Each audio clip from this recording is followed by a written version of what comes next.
What is going down, SDS? How are we doing on the third day of the NFL draft? The San Francisco 49ers have made 2 picks today. We should get a couple more.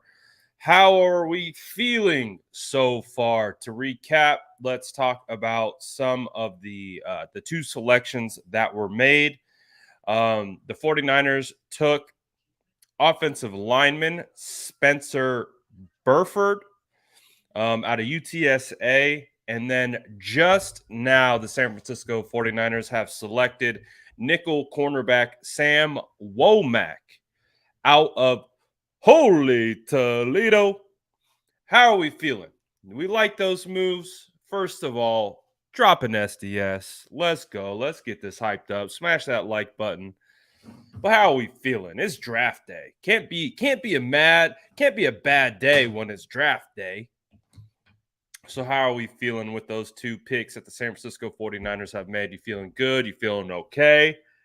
What's the initial thoughts? Drop it in the chat with how you're feeling. Hopefully everyone is doing well. Let's see. Shout out the Dough Gang. # breadwinners in the building. The San Francisco 49ers, they went and got their offensive lineman. And they come back in the 5th round for the 2nd year in a row and take a nickel cornerback. If you guys remember, the San Francisco 49ers took Diamador Lenore out of Oregon in the 5th round to come in and play nickel. Now it appears that Diamador will have some competition at that spot. Obviously, the San Francisco 49ers have not retained K'Wan Williams. K'Wan Williams left in free agency.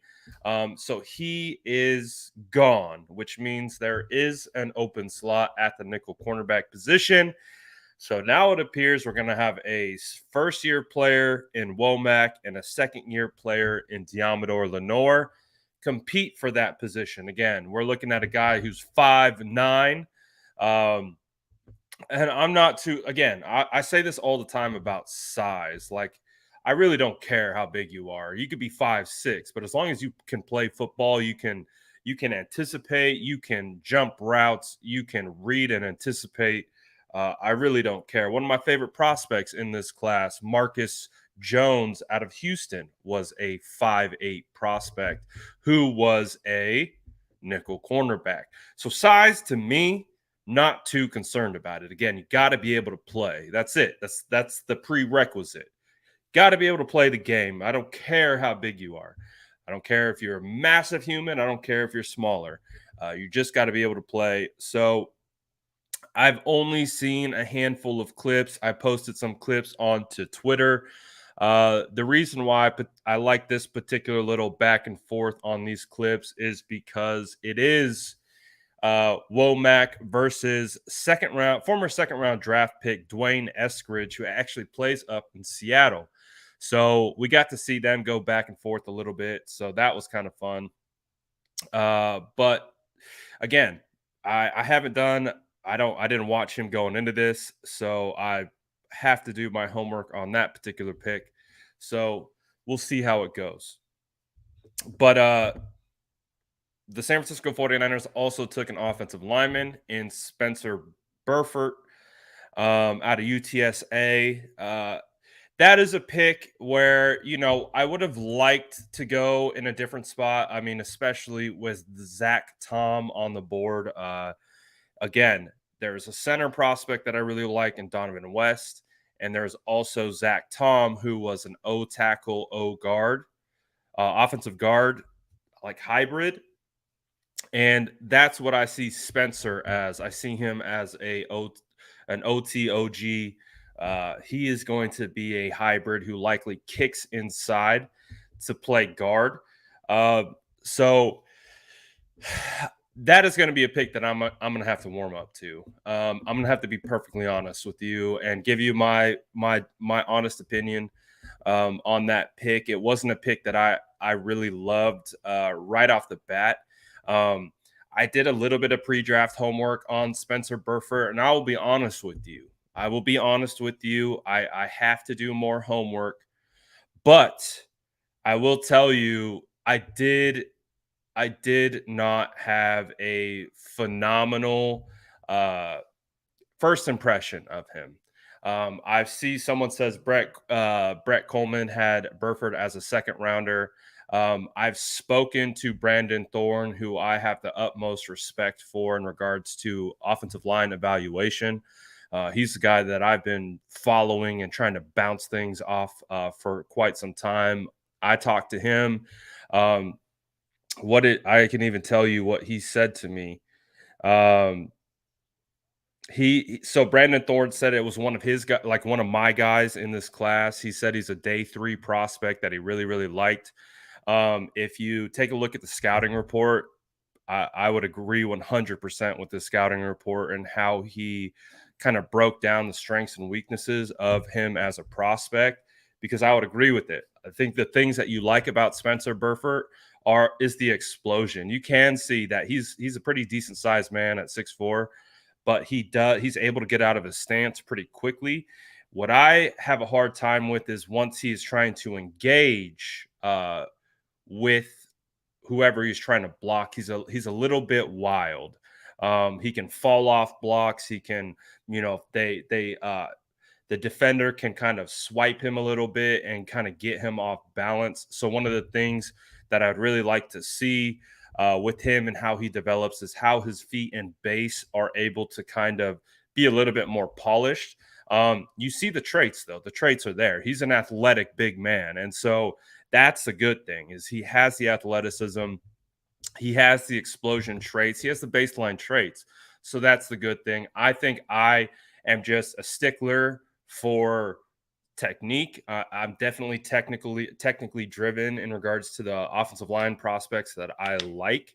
Um, but doesn't mean you can't teach that. Doesn't mean he can't come in, learn from a guy like Trent Williams. He talked about it already that he watches Trent Williams tape already. I think Jordan Elliott actually spoke to him at the combine and talked about how it'd be a dream to play with Trent Williams. So I've watched I've watched one game. I got to watch more. Definitely, again, if it was up to me, um, I would definitely be more aligned with taking Zach Tom there if you wanted that type of hybrid position, because I felt Zach Tom was more technically gifted, had better explosion, was more under control, and definitely more plug and play. But we'll see. Again, I only watched one game. I got to do more work on him. Again, people that I respect and I've talked to like him as a prospect, as a day 3 guy. So we'll see. We'll see. Um, I think he profiles best as a guard. I don't see him as a tackle for some of the reasons that I've discussed. The technical side of things.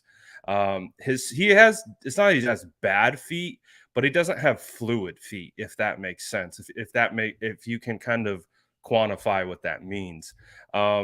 He's able to get out in space and play on an island, but it's just not smooth. It's just not very fluid. It's a little bit kind of choppy. Um, so we'll see.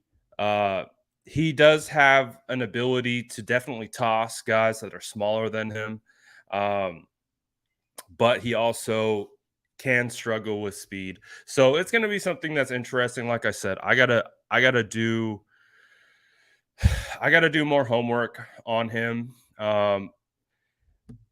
I'll be honest. I'll be 100% honest with you. I turned the tape off on him. I did a little bit of pre-draft homework on him, and I turned it off halfway through. I just didn't see a guy that I thought would fit what the San Francisco 49ers would want or try to go after. But again, hey, no one's perfect. Clearly, I'm not perfect. This isn't the first time the 49ers have taken a prospect that maybe I wouldn't have taken. But like I said, I also didn't do a full study. My first impression wasn't the best. And I just didn't think that would be a potential fit for the 49ers. But hey, here we are. They took him. And so we'll see what he can turn into.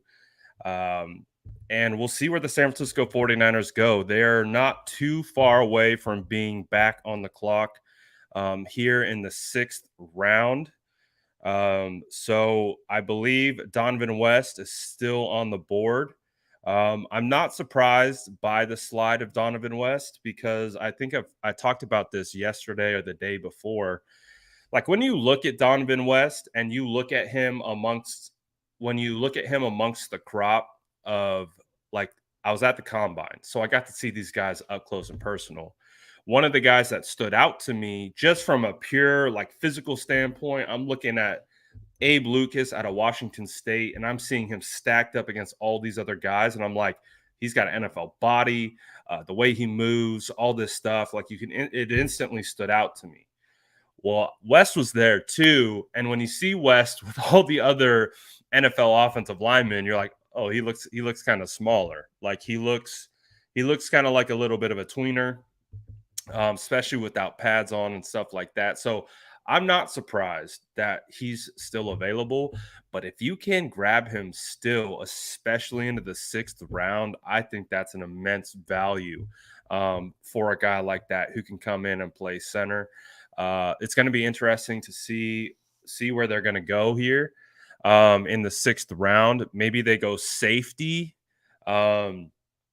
Maybe they go back to the offensive line.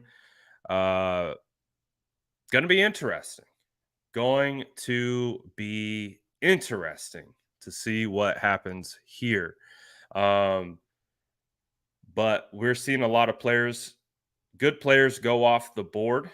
So it's going to be very interesting to see how the 49ers manage this next pick. Maybe they go tight end. We'll see. We shall see. But like I said, I definitely have more homework to do on our offensive line guy. I want to take the time, make sure I give a true evaluation. Again, I've only watched one game, so that's not enough.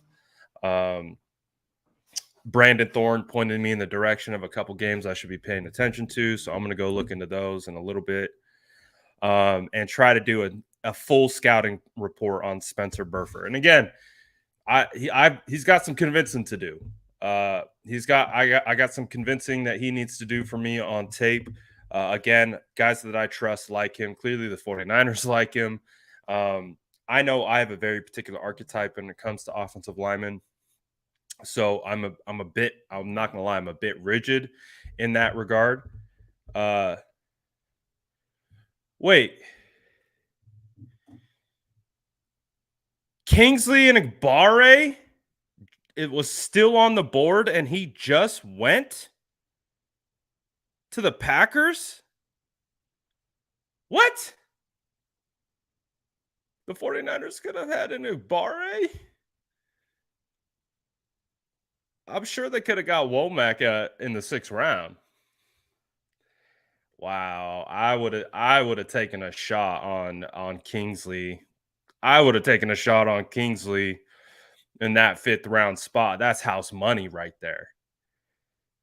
But obviously, for him to slide like that, there must be some question marks. For him to slide like that, there must be some question marks outside of football.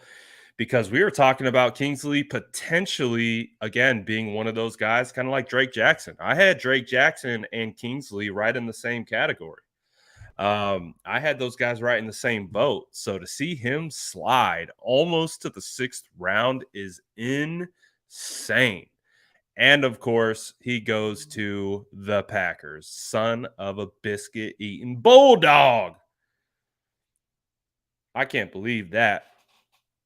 I can't believe he fell that far, man. And that, God, again, it just feels like that would have been a great a 5th round flyer on Kingsley. Could you have imagined if they took Drake Jackson and Kingsley again? I was talking to Javon Kinlaw about Kingsley, and they call him JJ. And he said, "Oh man, that would be so dope to have JJ over here on the 49ers." They could have had him. They had their shot on him and they passed on him and they let him fall to the Packers. Hopefully, that's a decision they don't regret because, as we know, we are most likely, if we do make it to the playoffs, we are going to see the Packers most likely in the playoffs. The Packers have taken some boys, they've taken some dogs in this draft. So the Packers are quietly having a phenomenal draft. I can't believe he fell. I cannot believe he fell. I gotta hear about that. Why did he fall, man? Why did he fall? That's nuts. That is nuts. Wow. Wow. You could have taken Womack in the 6. We know that. Come on, guys. We could have taken Womack in the 6th. We could have taken a flyer on JJ. Come on. Why not? Why not? That would have been hype. We would have been hyped about that. That would have been a lit one. I can't believe he went that low. I can't wait to hear why. Because there's got to be a reason. His talent doesn't match that selection. Typically, when you see players fall, you get reports of medical concerns. Again, we saw it with Nakobe Dean. He slid quite a bit, and that had to do with medical precautions leading up with that. The punt god just went to the Buffalo Bills.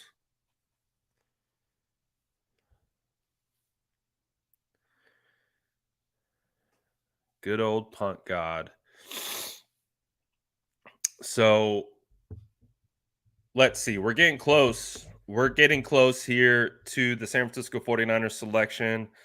I believe we are 1, 2, 3, 4, 5, 6 picks away. 5 picks away.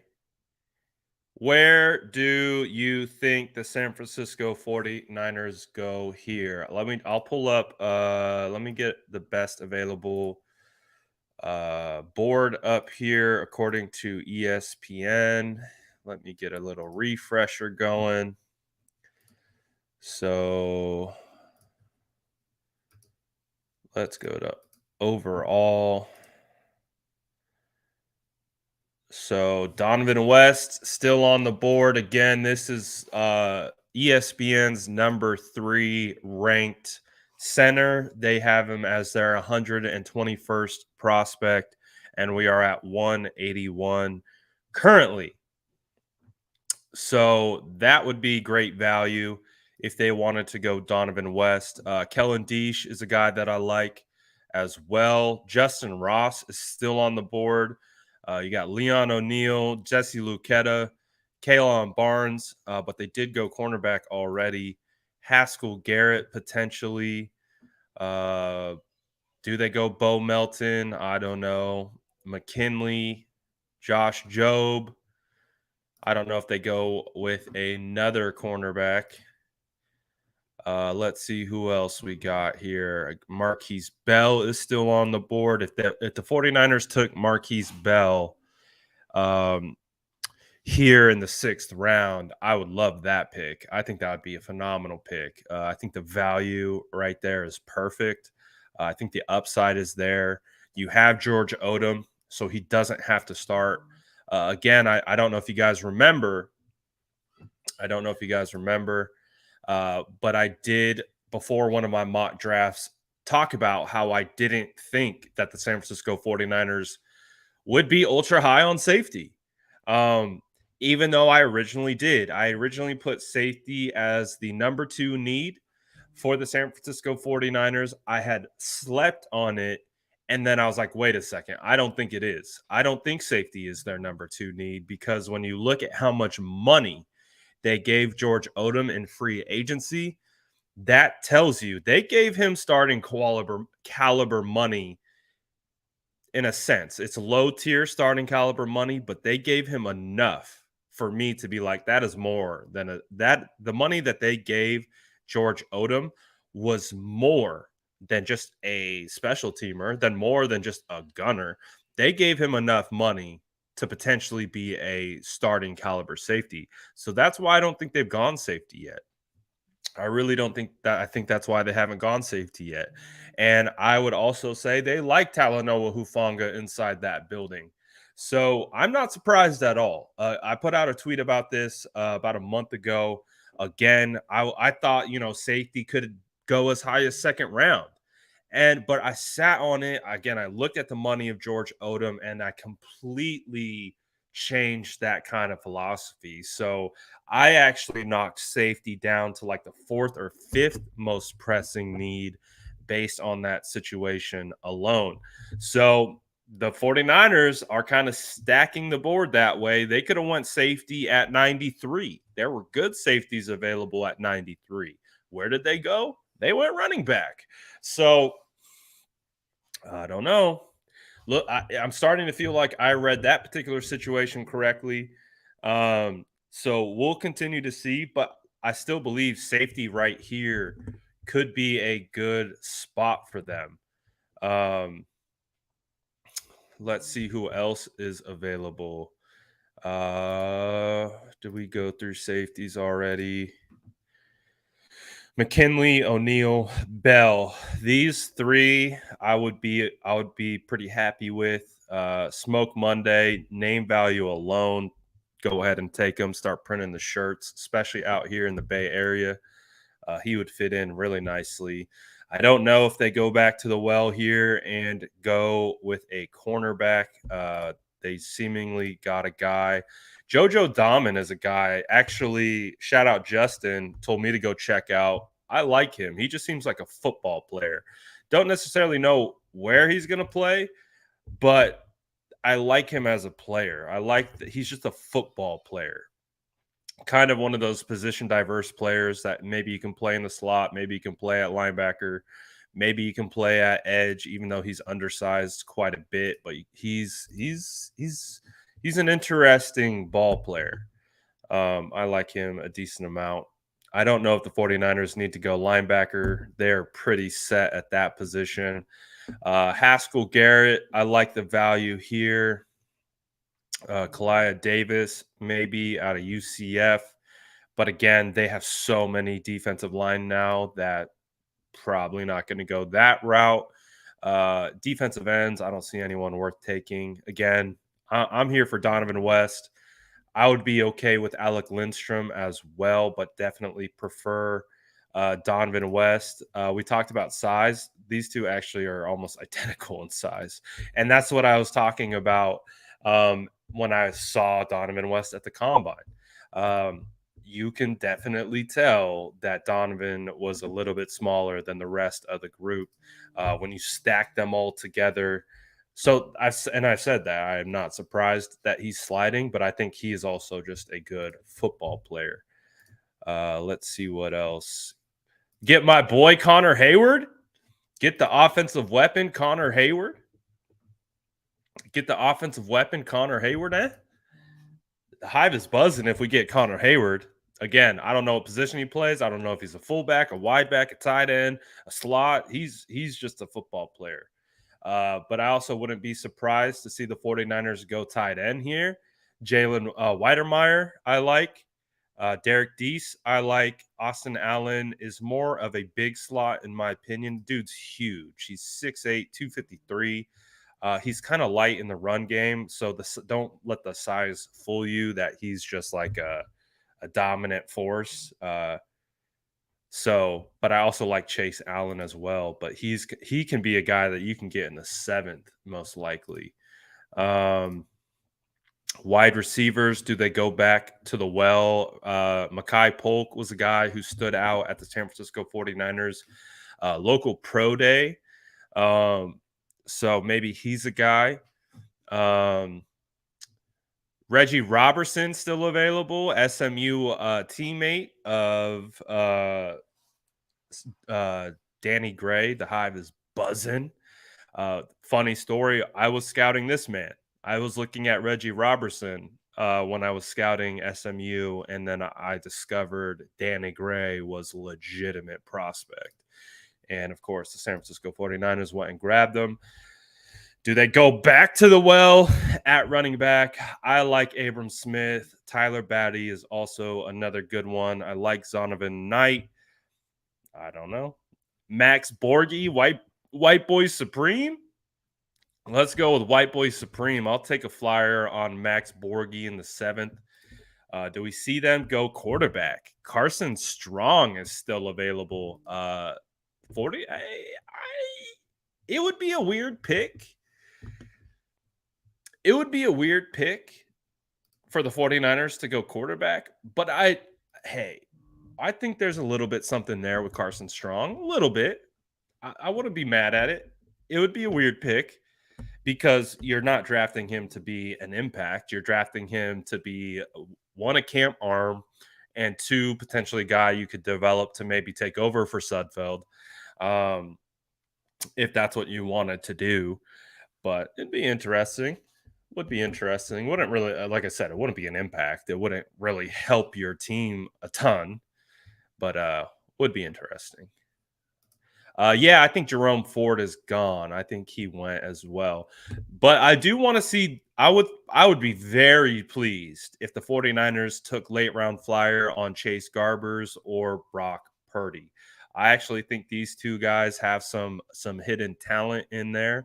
The 49ers are going to need that third quarterback because let's face it, we're not going into this year, hopefully, knock on wood, with Trey Lance, with Nate Sudfeld and Jimmy Garoppolo. The hope is Jimmy Garoppolo's off the roster by training camp. You're going to need an additional quarterback, or you're going to need 4 quarterbacks anyways. You're going to need a camp arm. We've always seen the 49ers bring in a camp arm. So going to be interesting to see. But let's see. We're not too far away. We are not too far away. So I just kind of ran through the best available prospects. Who do you guys want to take right here in the 6th round?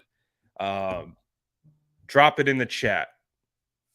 Drop it in the chat. Let me know what you guys are thinking. Who do you want to see right here? Is the Donovan West hive still buzzing? If we get Donovan West in the 6th round, I'm hyped off that value. Absolutely hyped off that value. I'll be really happy about that. I see Marquise Bell hyped off that idea as well. I've seen Ronnie Rivers from Fresno State.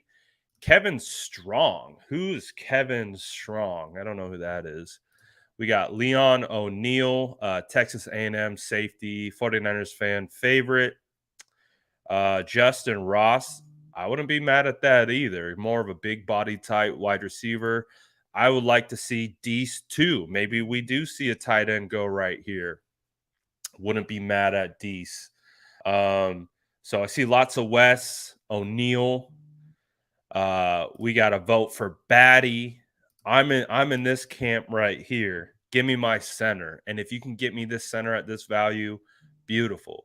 I like Kellen Deesh, and I've been vocal about how I like Kellen Deesh, but with them taking Buford, I don't know if they go that route because you already kind of got that guy. I'd rather go more straight up interior offensive lineman at this particular point.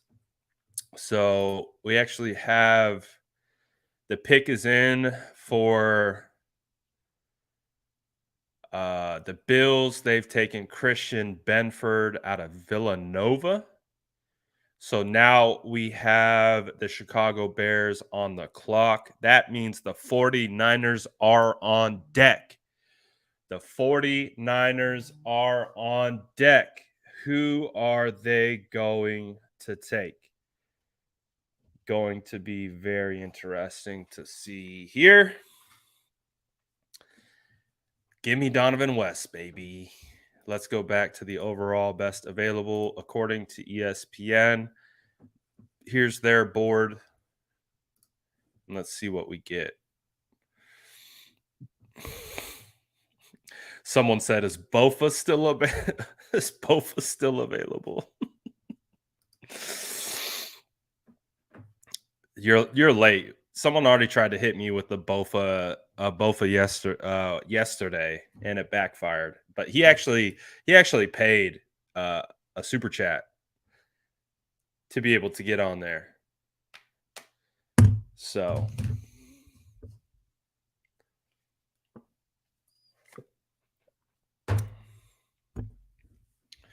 Seymour Butts is a beast. Let's see. Where's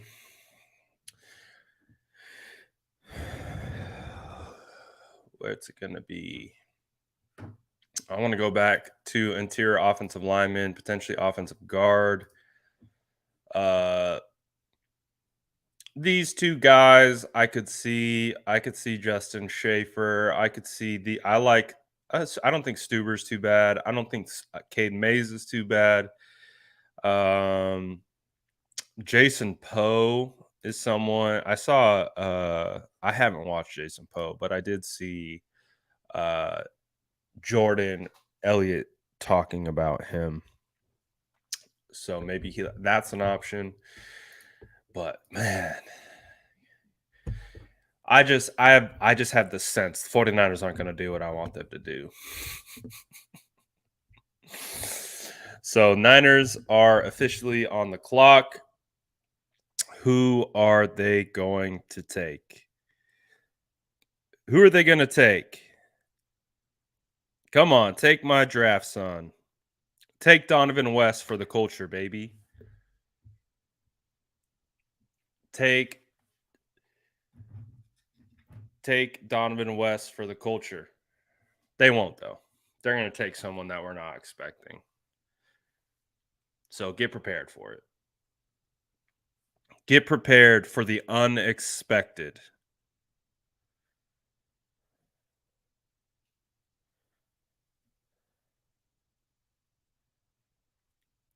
Be prepared for the unexpected.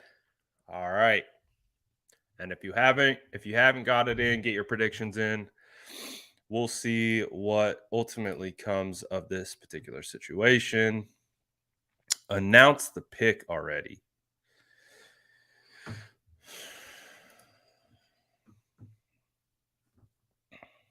All right. We're going to be upset if they go running back again.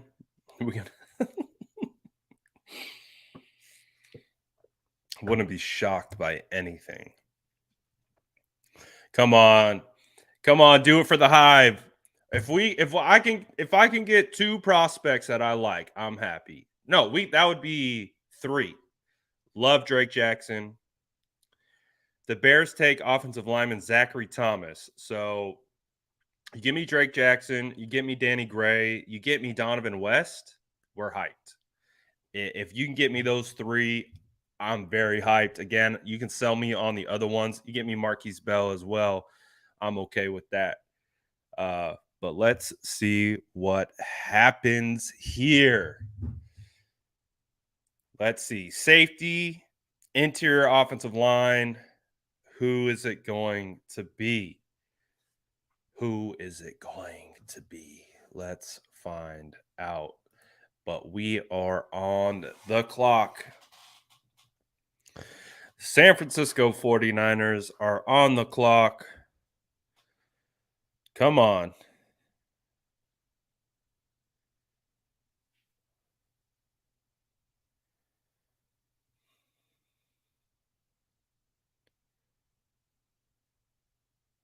Come on. Who's it going to be? Oh, they did it again. The 49ers are taking Fordham tackle Nick Zakelj. Nick Zakelj. The 49ers have taken offensive tackle Nick Zakelj. I don't even know how to say his name. That's a funky name. All right. So offensive tackle, they took this guy right here. 6'6", 316 pounds. Pre-drafted now. Oh, let me post first. I got to post this first. We called it. The 49ers are going to take someone that we had zero idea who it was going to be. And they did exactly that. They did exactly that. So 2 offensive tackles. He was a Senior Bowl prospect, so the 49ers probably got a really good look at him at the Senior Bowl and felt comfortable with that pick. But hey, are we surprised? Never. Who's that? I don't know. I have no idea. But that's who the San Francisco 49ers selected. Let me get that's the profile right there. But are we surprised? No, we are not. We are not surprised. But this is we thought I felt the San Francisco 49ers were going to take 2 offensive linemen in this draft. They have done just that. So back-to-back drafts, they have taken 2 offensive linemen. Oh, that picture sucks. Oh, well. So the 49ers take tackle. I don't even know how to pronounce his name. Out of Fordham. I'm sure finding tape on this guy is going to be real interesting. So there you have it. How are we feeling? Feel good? Do we know? I'm going to be honest. I don't know how to feel. I don't know. I haven't watched tape, so I have no idea. No idea.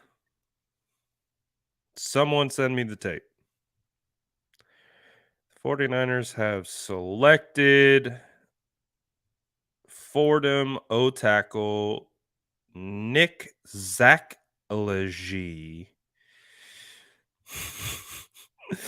in the 6th round. Copy. So, what does that say about center? What does that say about center? Do they envision one of these guys being able to kick down and play center?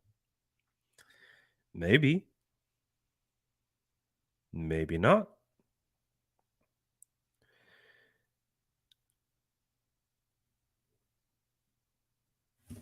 How we feeling?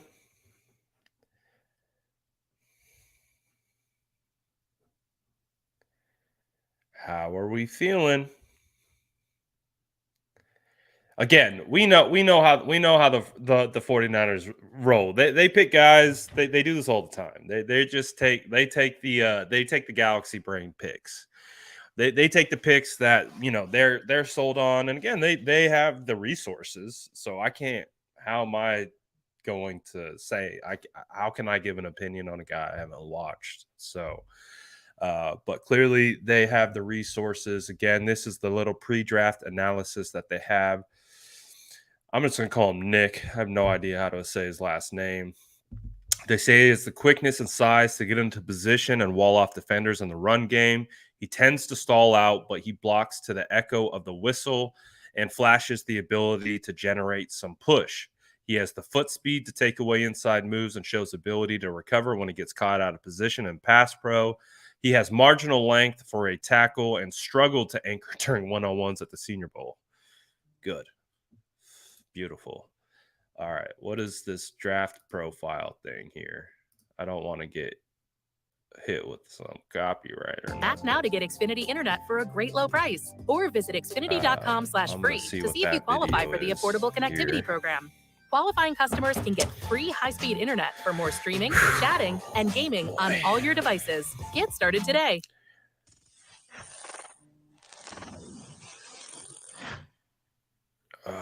What do we got here?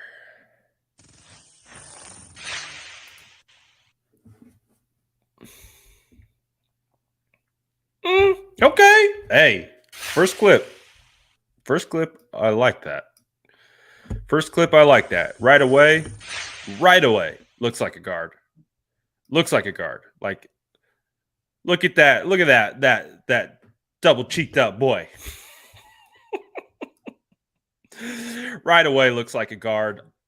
First of all, instantly gets points for the neck roll. Instantly. He instantly goes an entire like grade up just for the neck roll. So far so good. So far so good. But let's take a look. I want to see the foot quickness. Again, I love the head placement here. Gets his head across. Gets that head across. Watch him swing the hips around. Look at that. Swing the hips around. Okay. Okay. Okay. Okay. Okay. Right away, I like that. First rep. Like it. I like that a lot. Get the head across. Again, once you get the head across, then you swing the hips around. He's able to continue to drive the feet. You see the choppy feet. I like the athleticism that I see just off this particular play. He keeps rolling. Let's see what else we got here. This dude's a guard, 100%. This dude's not a tackle. He's tackle at Fordham in the NFL. Oh! Ooh, okay. Okay. Okay. Okay, Z. Okay, Z. Zakelj. Okay, Z. Yeah, I can vibe with that. Right, I like the traits right away. Now this is my kind of offensive lineman. This is my kind of offensive lineman. He's a guard, not a tackle. Play tackle at Fordham in the NFL. He's going to move inside. He could even, I could see him playing center too. I see the athleticism. I see the movement. Again, this guy could even play center. So I wouldn't be surprised if they had an idea for him to play at center. So okay. Hey, it's 3 clips again. I need to see multiple games, but like I've said before, you can pull baseline traits. You can take 3 clips and you can pull baseline traits. Now we have to see how that stacks from a consistency standpoint, but baseline, I'm okay with that. I am okay with that. So I'm excited to see more. I'm excited to see how I can get my hands on some more tape here. But Zakelj. Okay. He got the neck roll. He's got the neck roll. I see good movement skills. I see active feet, good hips, good pad level. I want to watch more now. I'm definitely intrigued by this.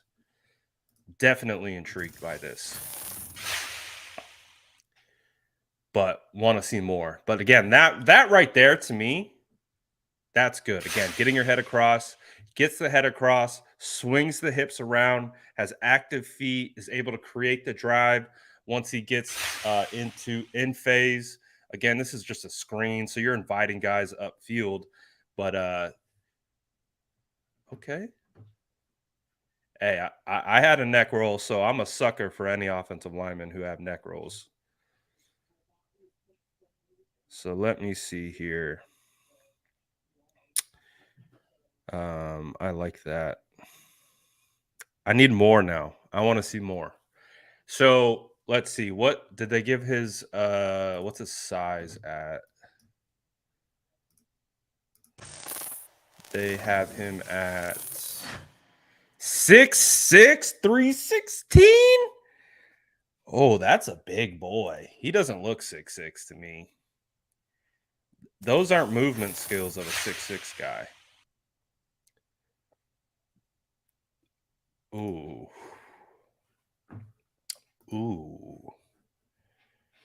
Okay.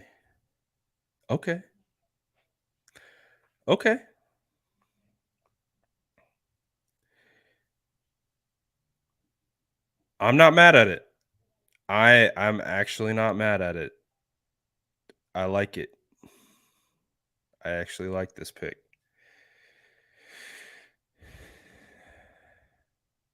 I like this pick. I'm excited to see more. Excited to see more. ESPN, Nick, Zakelj.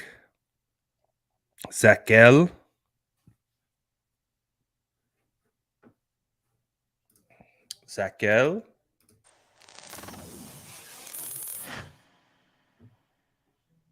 Ooh, Senior Bowl highlights.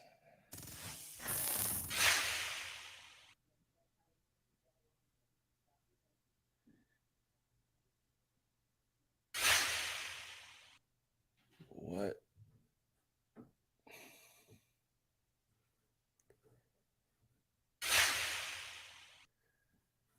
All right. Let me see here. How do you spell this guy's name? Zakelj. Crazy name.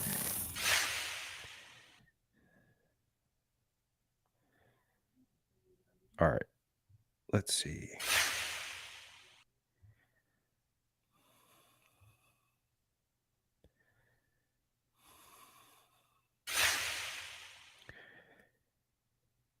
All right. One of the 49ers picking next. Not for a while. Not for a while. But I'm okay.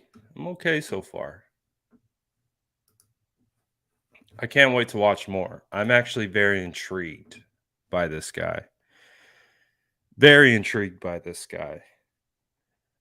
So excited to see more. Excited to see more. Nick Zakelj.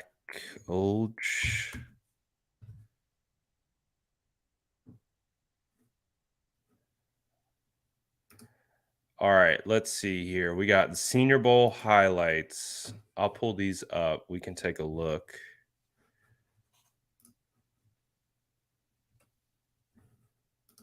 All right. Let's see. We'll take a look at this a little bit more. Again, we like what we see so far. Look, there he is at guard. That's against Luke Ketta. Okay. There he is at guard. Active feet. You see the feet? Look at that. Able to change direction pretty easily. Tried to anchor. Gets pushed back a little bit, but I like the feet. So this particular drill, he's trying to reach block. Again, remember what we talked about, shooting the head across, trying to get the hips around. Defensive end does a good job of maintaining leverage and maintaining the outside.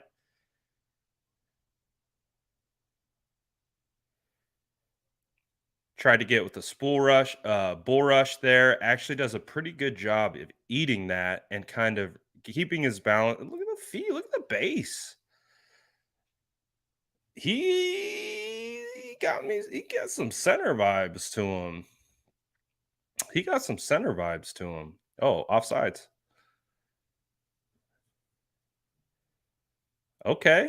Okay. Okay.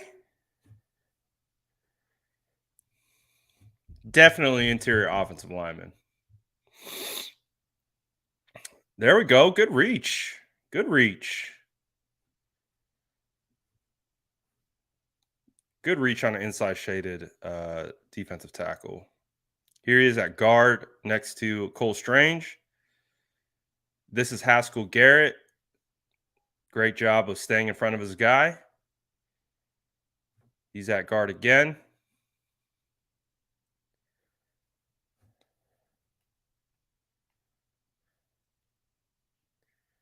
I mean, gave up a little bit of ground there. Gave up a little bit of ground there. So you can see right here, Looks like Haskell's able to get into his pads. He sees playing a little high. And as a result, see this. This is not where you want to be as an offensive lineman. But you have to recover. And you can see him start to kick his hips out. He's trying to anchor, but he's able to stay in front. And they're able to get the pass off. Not bad. Not bad. I actually could see this guy as potential, definitely guard, but maybe even a center guy. Or he's saying right now he expects to play guard in the NFL. So yeah, that makes sense. That makes sense. Definitely looks like a guard. But not bad, not bad. I can live with it, especially in the 6th round. Again, not a tackle. We saw that right away. He's not a tackle in the NFL. But not bad.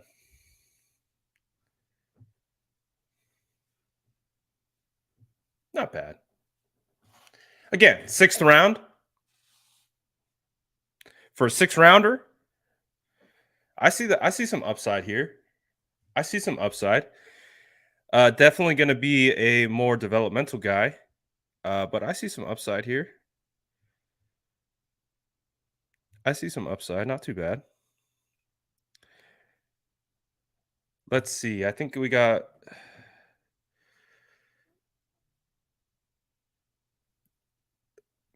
It's not terrible.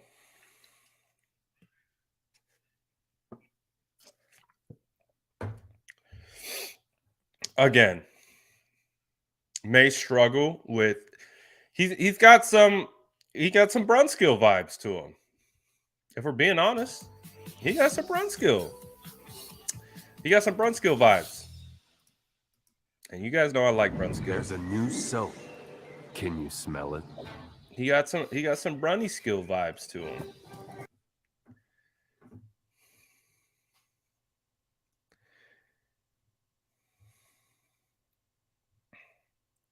So not too bad, not too bad. So I see him being quick-footed in pass protection. I don't see him being stout in pass protection. I think where they're going to like this guy's in the run game. Again, you see the ability to see him shoot his head across and be active in that regard. So he's not going to be like, I don't think his best attribute is pass protection, which is why he'll play guard, potentially even center. Maybe 6'6", good size. Not too bad. Not too bad. I could be okay with it. What do you guys think? Now that we've gotten a little bit. Someone said, what's going on with Donovan West? I think it's a size issue. Again, I think it's just a size issue. He's small. Him and Alec Lindstrom, I think they are both could be quality interior offensive linemen. They're just tiny. I talked about it yesterday. Being 6'3", 295, that's not typical interior offensive lineman size at this level. Again, look, the 49ers just told you that.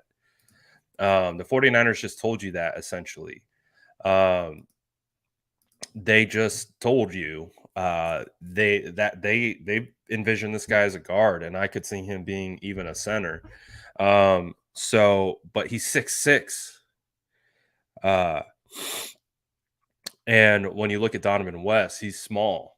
So that to me is why I think both him and Alec Lindstrom are falling. It's just size. I said that again when I saw them at the combine. It was one of my first things of looking at Donovan West. I was like, yeah, he's just small. He's small. He's on the smaller side. So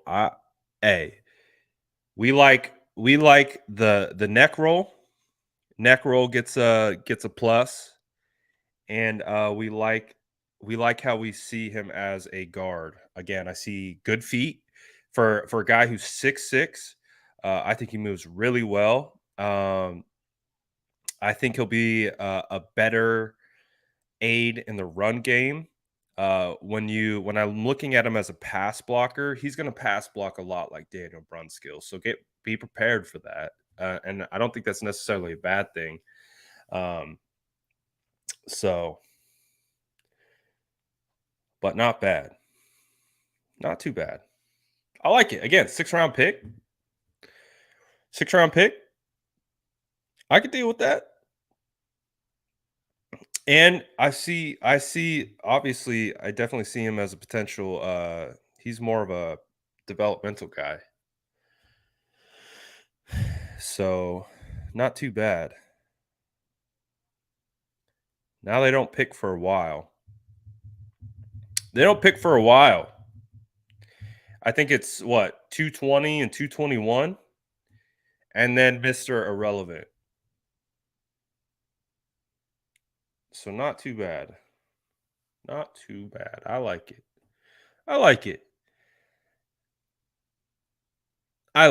And I could definitely see why they opted to go here over Donovan West. Not surprised. Again, not surprised.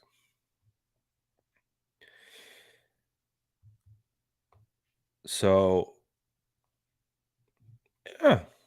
49ers grab. So it's interesting, though.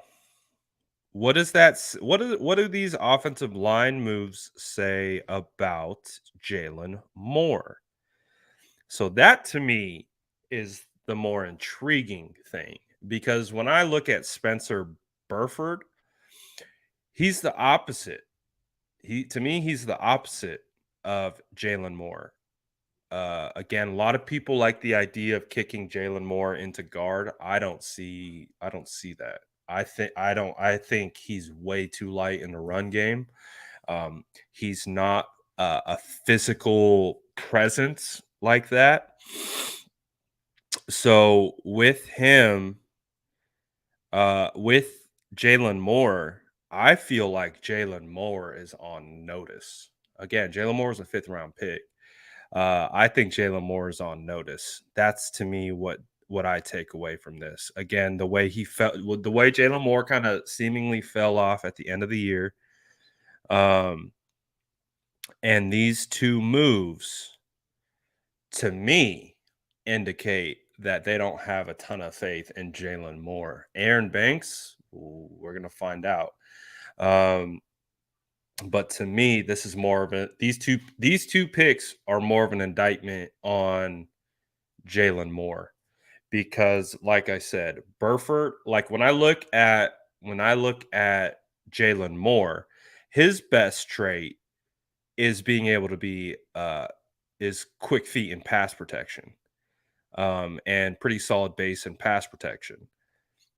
I would say that Burford isn't like that. I don't think he has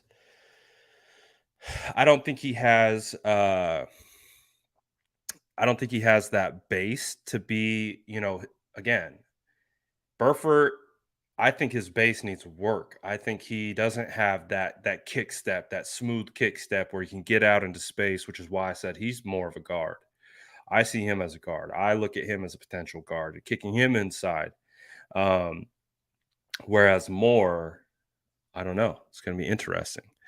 But again, how I'm also kind of perceiving this could be a potential knock on Aaron Banks, because if I'm perceiving both of these guys to be guards,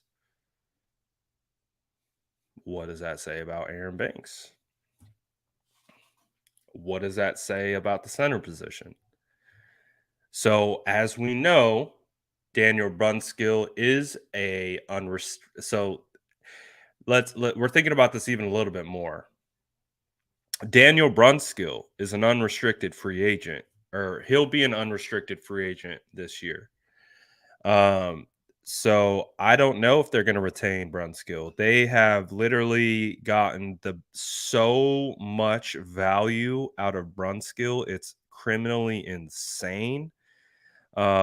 With the price that they are paying to have a starter in Brunskill, like it is criminally insane how underpaid Brunskill is for what he's done for the 49ers. But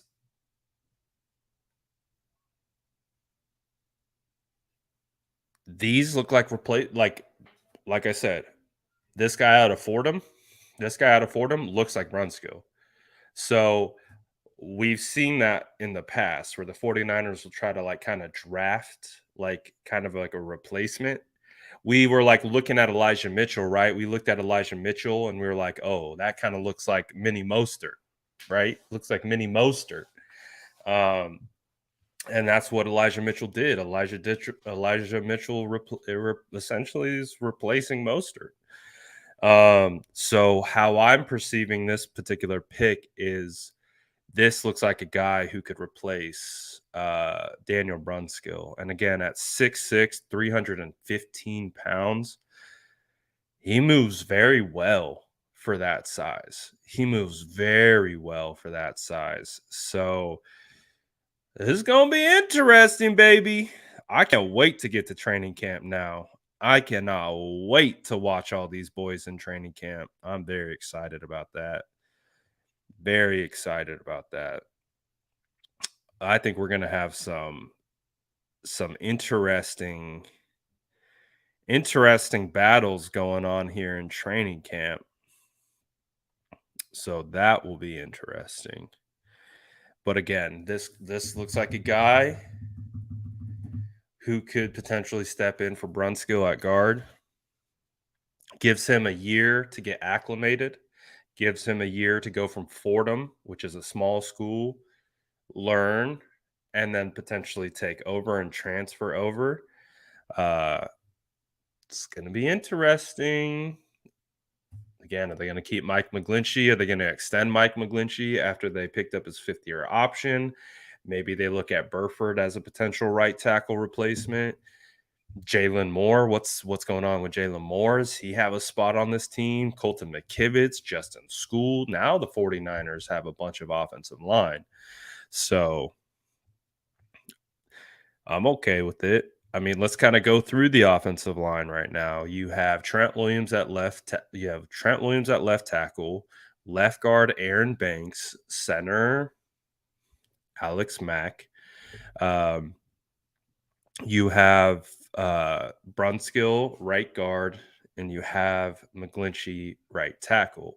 Now let's look at the second line behind that. Maybe Colton McKivitz at left tackle. Now maybe you have Buford at left guard. Now maybe you have this guy from Fordham playing. Oh no, you have Jake Brendel. Don't forget about Jake Brendel at second string center. Go to backup right guard. Now you potentially have this guy out of Fordham. And then you go to basically like your swing tackle position, which is going to be a battle between School and Moore. So it's okay. It's okay. I like the depth. I'll say that. I like the depth that they have here. Again, it'll be interesting to see how it all evolves. But I think they have some good depth going into this class in the offensive line. 49ers select O-lineman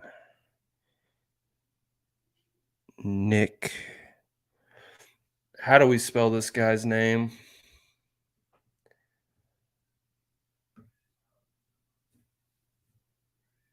Zakelj.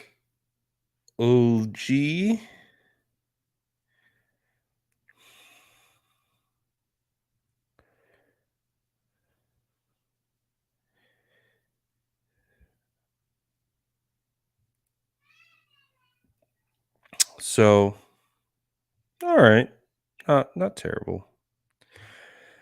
I've come around to Nick Zakelj. I've come around. I see the vision. I see the vision for him.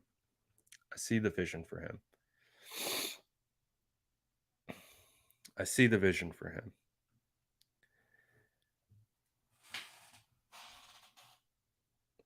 I see the vision for him.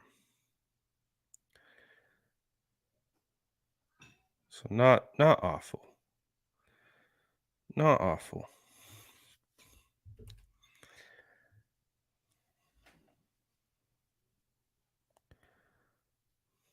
Not bad. For 6-rounder, we can vibe off that for a 6-rounder. Again, neck roll alone. Neck roll alone worth a 6-round draft pick. Neck roll alone worth a 6-round draft pick.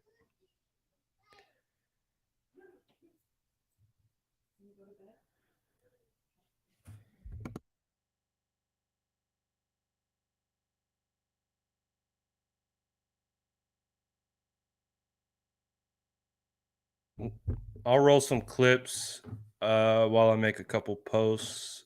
Hold on here. I'll pull back the Senior Bowl stuff. So here we go. Here's a Senior Bowl clips. I'm gonna make some posts.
All right. 49ers still a couple picks out. They're about 20 picks out. So they will be picking next in the 7th round, right? I think they're done with maybe not. I don't know. I think 220 and 221 is where they pick next. I think those are two 6-round comp picks.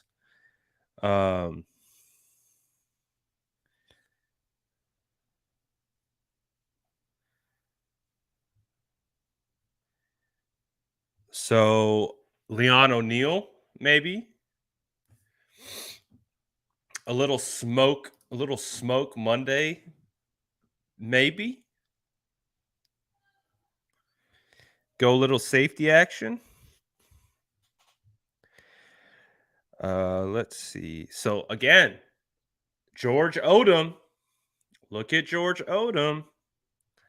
George Odom is looking like a starter right about now with the way the 49ers have drafted. George Odom for sure looks like a starter right about now.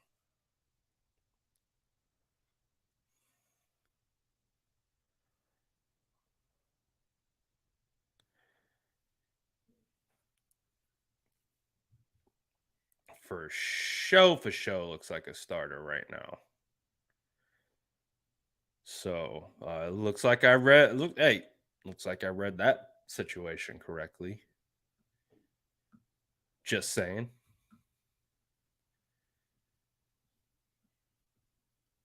So again, I guarantee you they came across this guy at the Senior Bowl, got to watch him at the Senior Bowl enough. So I'm going to go back. I don't know if we're going to be able to find a bunch of Fordham tape. But I'm excited to kind of dive into this pick a little bit more because you guys know I'm a big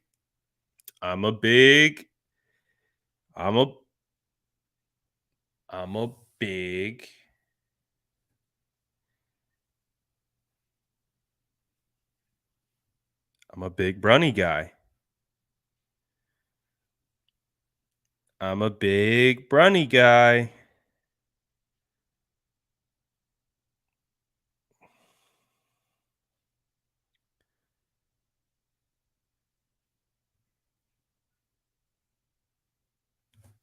So I see lots of Brunny vibes. I see lots of Brunny vibes. Not surprised.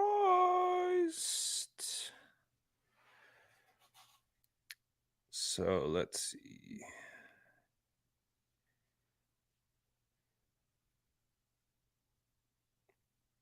I think I spelled his name wrong, though.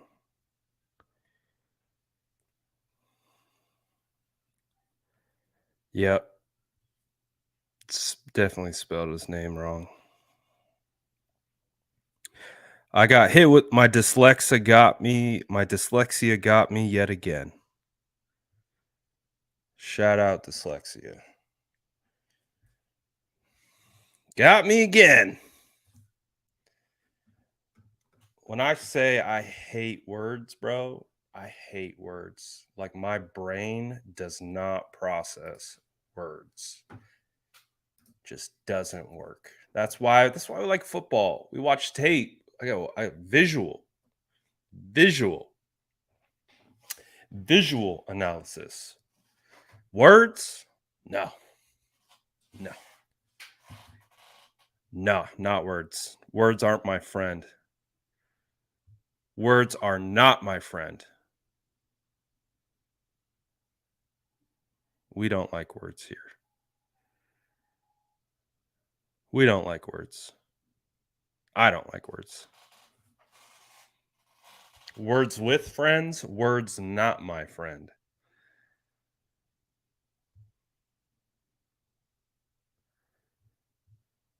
Let's see. 49ers select next show.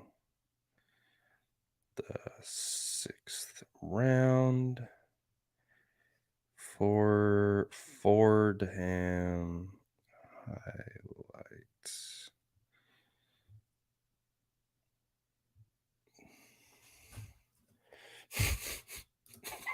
All my homies hate spelling. Oh boy. Oh boy. All right. So how do we like the draft so far? How are we liking the way the picks are coming together? How do we like it so far?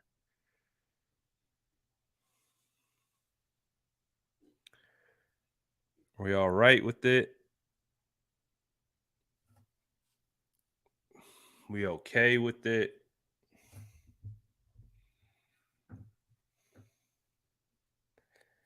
Are we vibing with it?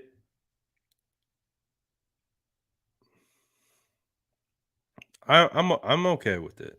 I'm liking. I like the body of work. I see it again. A couple prospects I got to do my homework on, but the ones that I have done and I do know, I'm okay with it. I'm liking it.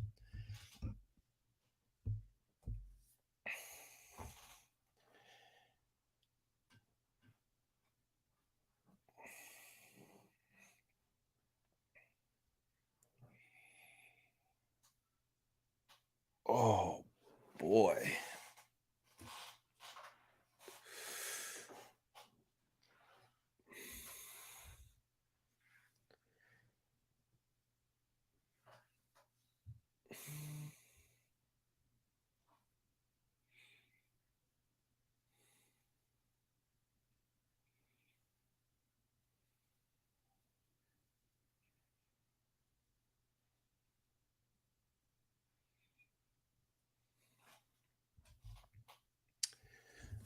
The Womack pick, again, it would have been kind of like an embarrassment of riches. Like if they went and got Enigbare right there instead of Womack, that would have been interesting.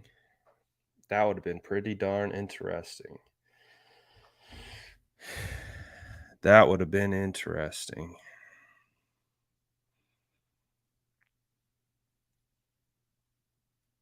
All right, I got a tweet about this pick.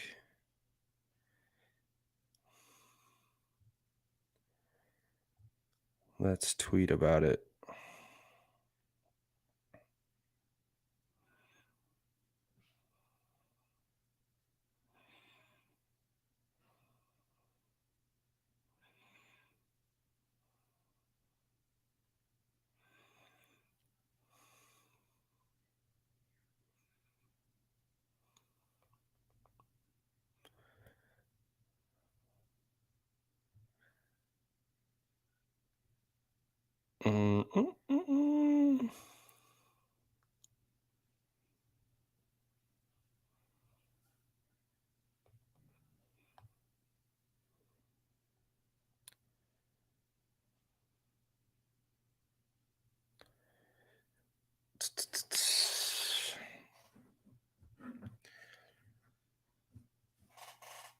Seattle did have a good draft.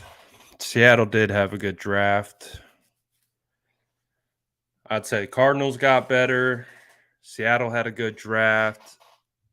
Seattle had a really good draft. I hate Seattle, man. They always have a good draft. Seattle always takes the guys that I like. Seattle, like, it's almost a guarantee.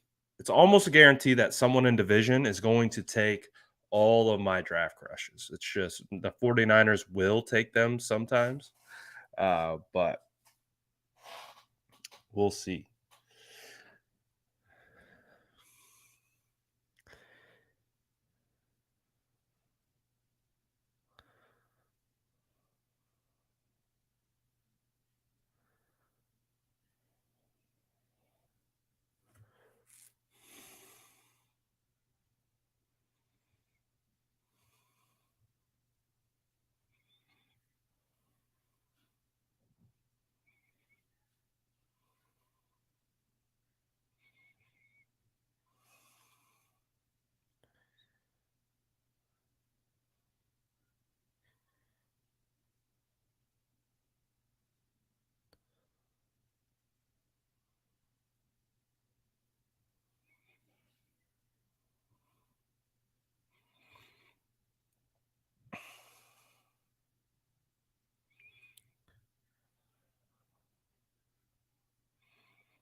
Not a bad pick.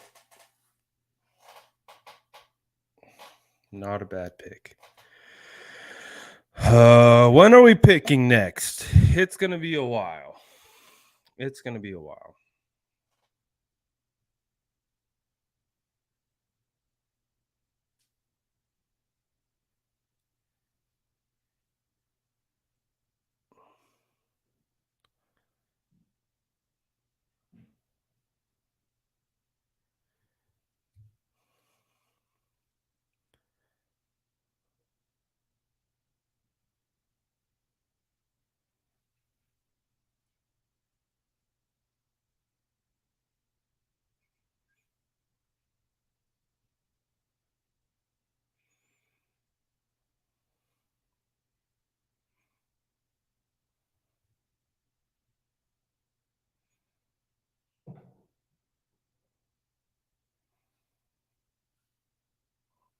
All right.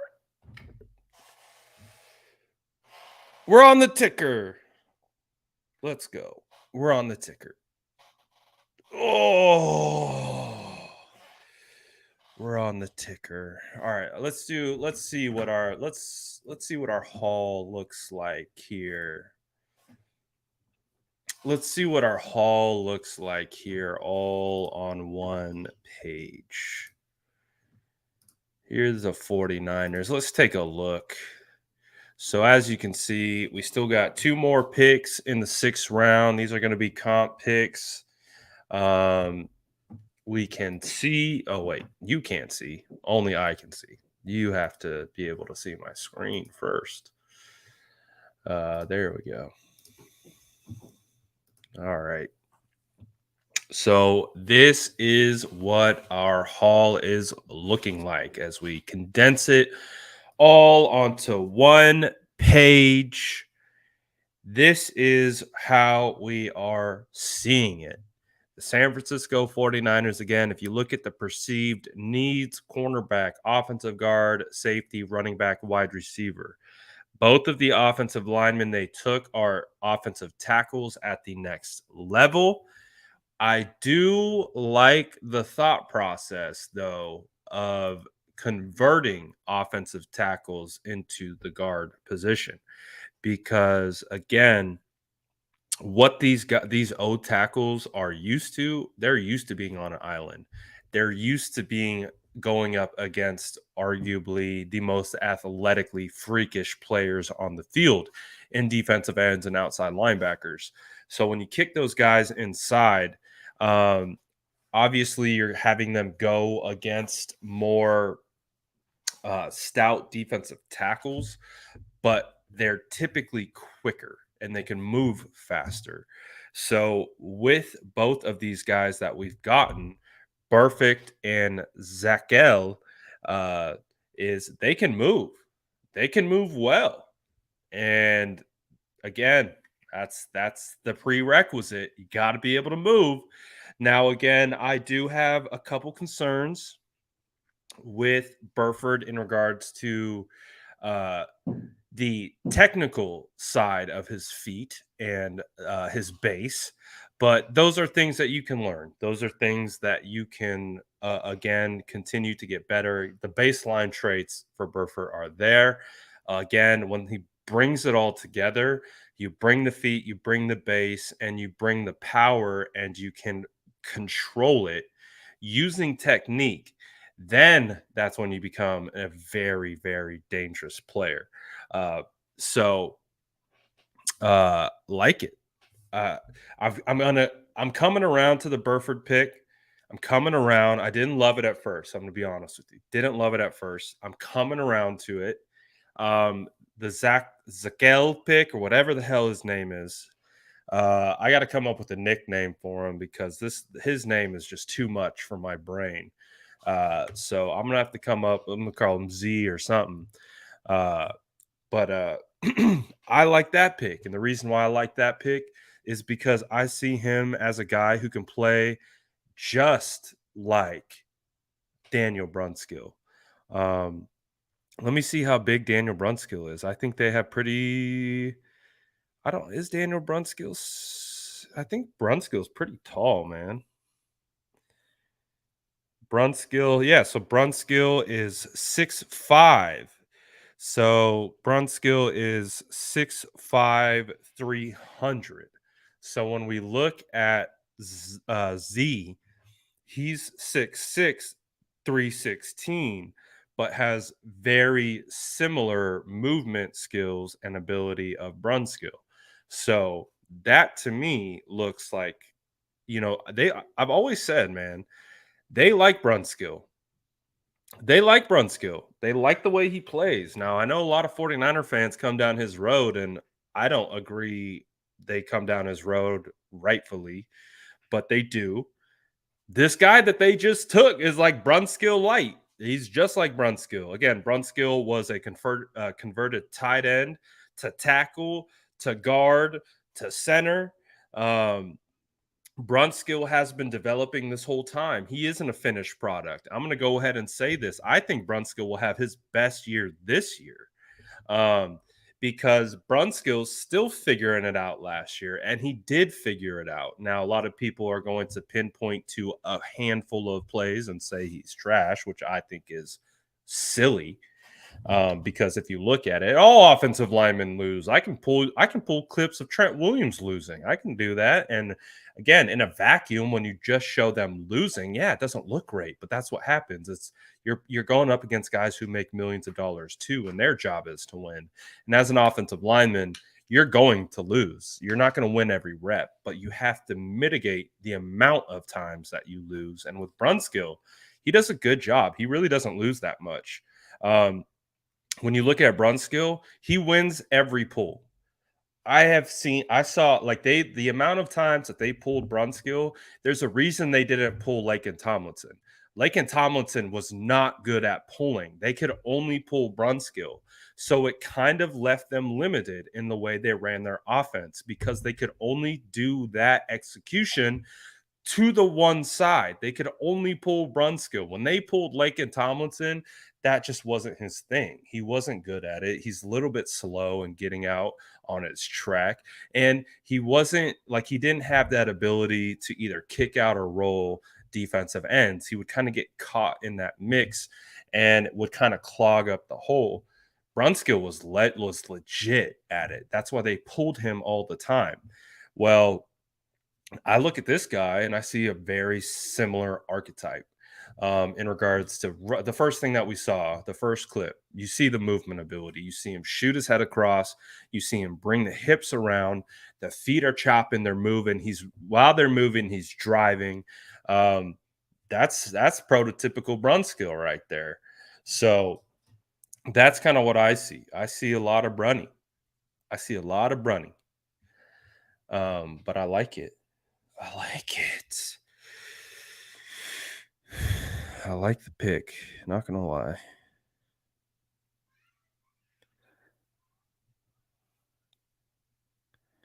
I think it's definitely an interesting pick.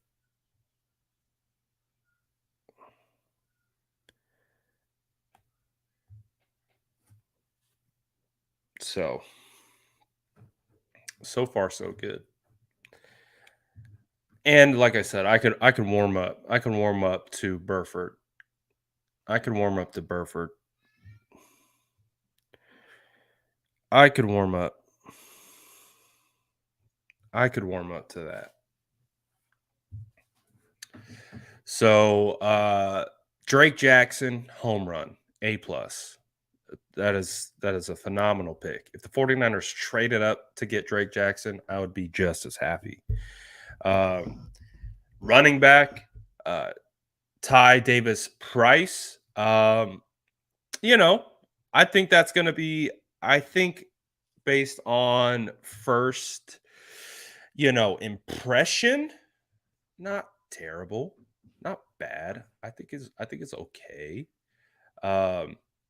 I think there's some upside there. I think he runs very hard. I think that's something that you could see that they liked out of Elijah Mitchell. Elijah Mitchell did not go down on first contact. I think Elijah Mitchell almost led the league in yards after contact from the running back position as a rookie.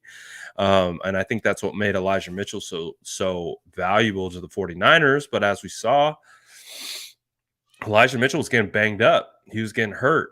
And I also think that Ty Davis Price is also an indication of what the 49ers think of Trey Sermon. So with all those things combined, it does feel like it felt like, maybe we didn't hit on Trey Sermon, and we're just going to go ahead and get a similar type of back that we think can do what we wanted Trey Sermon to be for the 49ers. So going to be interesting to see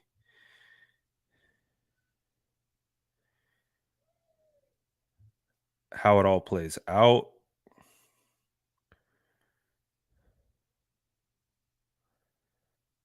Let's see here. I'm trying to get a good picture of this guy.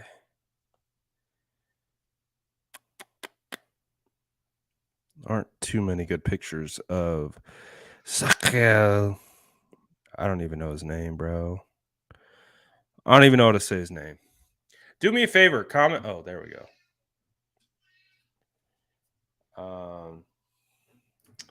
Think they take a receiving back like Ronnie Rivers. I could see it. Again, that would be an indication of what they think of Jermichael Hasty, which I do believe you could upgrade.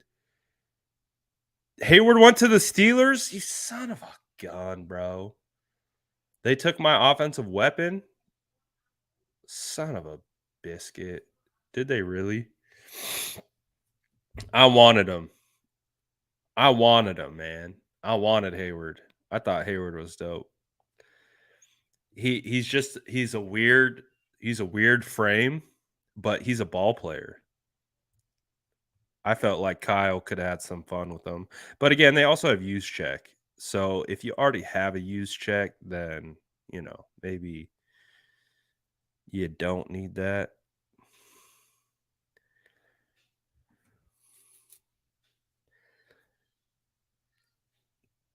But I like our Fordham boy. I like our Fordham boy.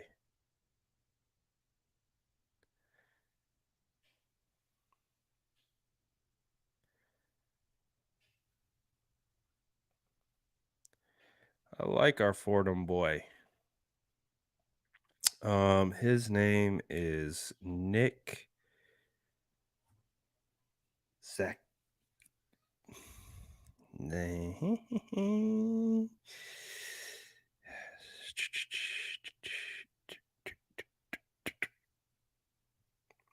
I'm upset, though, that the Steelers took my boy. They took my boy. Son of a biscuit. All right. So what's the vibes here?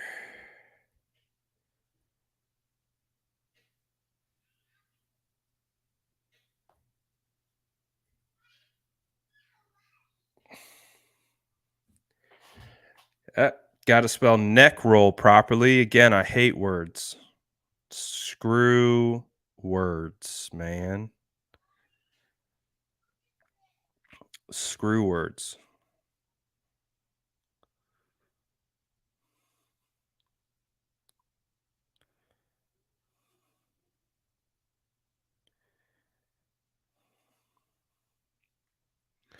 Screw words. Yes, this is true. Absolutely. Put some respect on that man's name. And like I said, I still think he will. Yes. Yes, coach. Preach. Preach. Preach. Preach, coach. I can't wait for training camp. I'm really excited. I was talking about it earlier. I'm really excited for this offensive line, like little competition that we got going on now. I think the 49ers with this pick, taking Buford in the 4th, taking Nick in the 6th, I think it is going to be a fun position battle for Moore. I think both of these picks are an indictment on Moore and an indictment on Aaron Banks.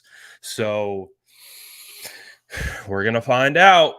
I think both of these guys are interior offensive linemen. They can obviously play tackle. They can be swing guys. But I do see these offensive linemen, the two that they've taken, as being interior guys. So, hey, you kick Brunskill to center. You get Brunskill 2.0 next to him. You get Buford versus Aaron Banks. Buford and Banks are kind of similar. Big bodies. Big bodies. So it's going to be interesting.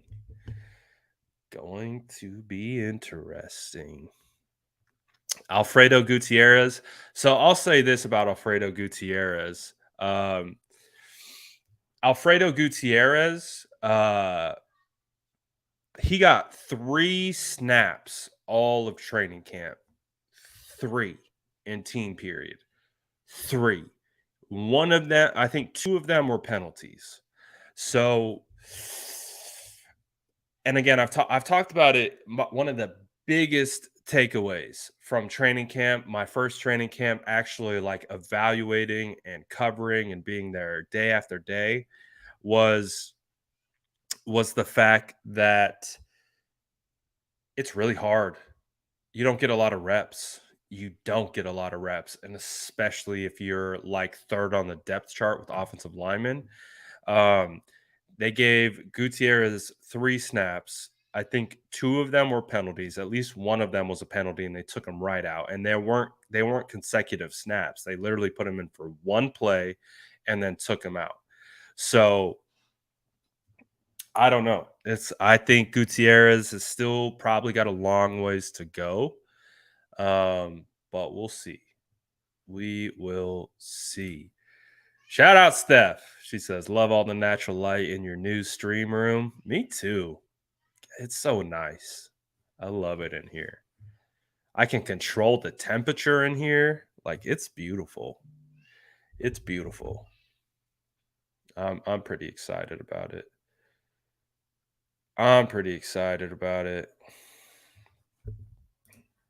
Love the new stream room. Oh, the Draft Scout has got us some clips Everyone looking for the Womack clips. Real hard to find. Real hard to find.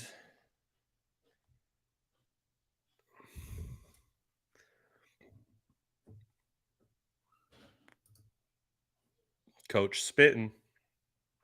O-line competition is going to be fun this camp. One of the most exciting things that has come from this particular draft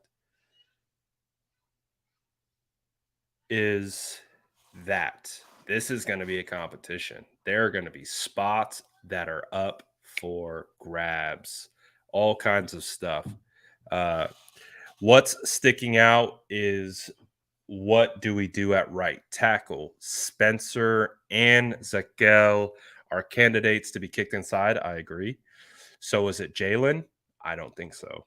I don't see Mike being ready by the season. That's why I think it's going to be Colton McKivitz. I think Colton McKivitz is next in line to be the tackle. And I think he proved that with his performance week 18 against the Rams in a must-win game where they had to have it. That's the guy who balled. It was Colton McKivitz, man. He really showed some stones coming in for Trent Williams in a must-win game to get to the playoffs against two top-tier edge rushers, again in Floyd and Von Miller, and he did his job, phenomenally. So I'm concerned. I'm a little concerned for Moore. I think Moore fell out of good graces there at the end. Again, his performance against the Jags was not good. He got benched a drive before halftime because of his inability to be able to switch stunts. So I see it more as Colton, School, and potentially McGlinchey at right guard. Again, I agree with you, Coach. Both these guys that they have drafted profile to being interior offensive linemen. So I'm looking at Colton. I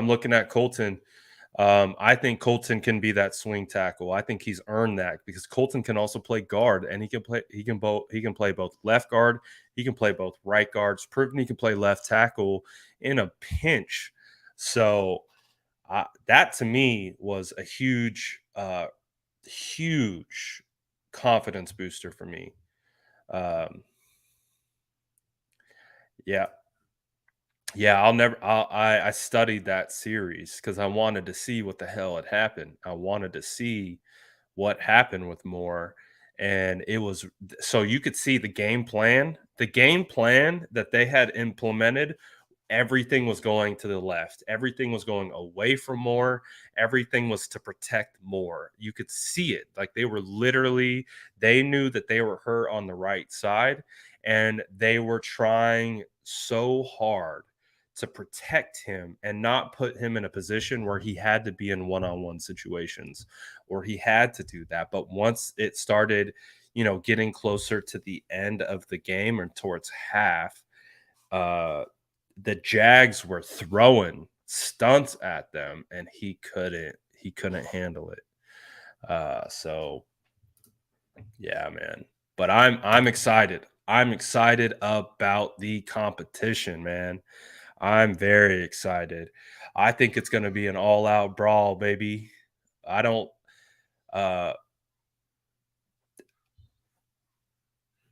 Let's go. I talk about it all the time. Interior offensive lineman is a devalued position. So you can always kick it back. Like you can always go top tier and you could take the best ones at the top of the draft. But like Dustin's saying, I appreciate you remembering. He says, you mentioned a couple months ago that drafting quality O-line in the 4th and 6th rounds is completely doable. It looks like you called it. Hey, every year I say it, I can find you starting caliber offensive linemen in the mid rounds. I can do it. So I think the 49ers have done it. Obviously, they went in a little bit different direction. Yeah, I can zoom in a little bit more. There we go. But hey, I think that's exactly what the 49ers did. They knew they could again, and they went with offensive tackles that are going to be kicking into guard. So there's clearly a thought process. There's an archetype kind of way that they're going about this. I believe both these guys are going to be guards at the next level.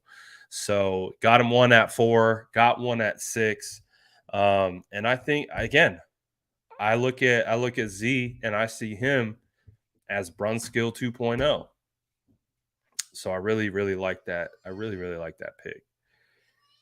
I think there's upside there. Again, he's not going to be, some just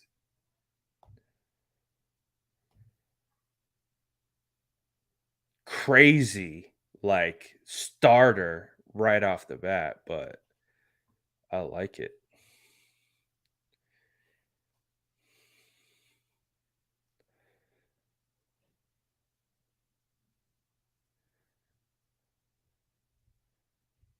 So now it's going to be very interesting to see what happens. Again, West is fallen, and I'm not surprised. I've liked what I've seen from West on tape, but again, I've talked about it multiple times. The size is probably a concern. Being 6'3", under 300, I saw it up close and personal at the combine. When I saw it with my own eyes, I was like, yeah, because these guys are a certain size. When you look at Brunskill and you look at Brunskill on tape, you're like, he looks tiny. I've seen the entire offensive line in person. When I went to the Trent Williams premiere of his private screening of his documentary, the entire offensive line showed up. So I saw Mack, I saw Brunskill, I saw Lakin, I saw Trent, I saw McGlinchey, I saw Compton, I saw the entire offensive line. I saw what's his name? Gutierrez. Gutierrez made Trent look tiny. That was the biggest takeaway of seeing these guys in person. But Gutierrez made Trent look tiny. But when I saw Brunskill, I was like, wow, Brunskill looks bigger than I thought. And so when I saw I saw West at the combine with all the other offensive line prospects, I was like, wow, he looks small. Like it wasn't the opposite where I saw Brunskill in person. I was like, oh, Brunskill looks bigger. What's next for Jimmy Garoppolo? Hold on. Here's the other thing. We do not know if Trey Lance is ready. Jimmy Garoppolo took the 49ers to the playoffs last year. He wasn't perfect, but he did lead him to the playoffs. Is it possible, guys, that he is their best quarterback option for next year only? Well, I can't imagine that the Niners used all of that draft capital to just keep on going with Jimmy Garoppolo until circumstances caused them to finally part ways with him. I mean, at some point, you've got to give Trey Lance the gig, right? I mean, at some point, you've got to give him the reps and the confidence and the backing to throw him out there. Jimmy's a different kind of cat. Like, he dealt with it last year. And Trey Lance came out and said, Jimmy Garoppolo's one of my best friends. Jimmy, no, that's not a thing. Yeah, but Trey Lance unfollowed Jimmy Garoppolo right after the press conference. First team rep you can give somebody. I get it. I think let's go to Mahomes and Alex Smith, an analogy of sorts. Everyone to a man from that Kansas City building, whether it be the coaching staff or the front office, you got to see what Mahomes is doing in practice. Even Alex Smith knew he was ready. It was time. Trey Lance played in 3 games, did not blow us away there. They say he's really good in practice, great kid. Is he ready now to take over an NFC championship team? I'm saying that Jimmy's a rare dude in that you could have a conversation with Jimmy Garoppolo that you might not be able to have with 99% of the quarterbacks in this league and say, hey, I know this makes no sense, and I know on paper it makes us look silly, and we think that you give us the best up, and we don't want to trade you 20 cents on the dollar. I'd be shocked if he was in the lineup in training camp, but he is a different type of dude, Jimmy, where his feelings do not get hurt. He's all about, let's just go out and play a ball. It's not about what I'm bringing up, Garoppolo's makeup.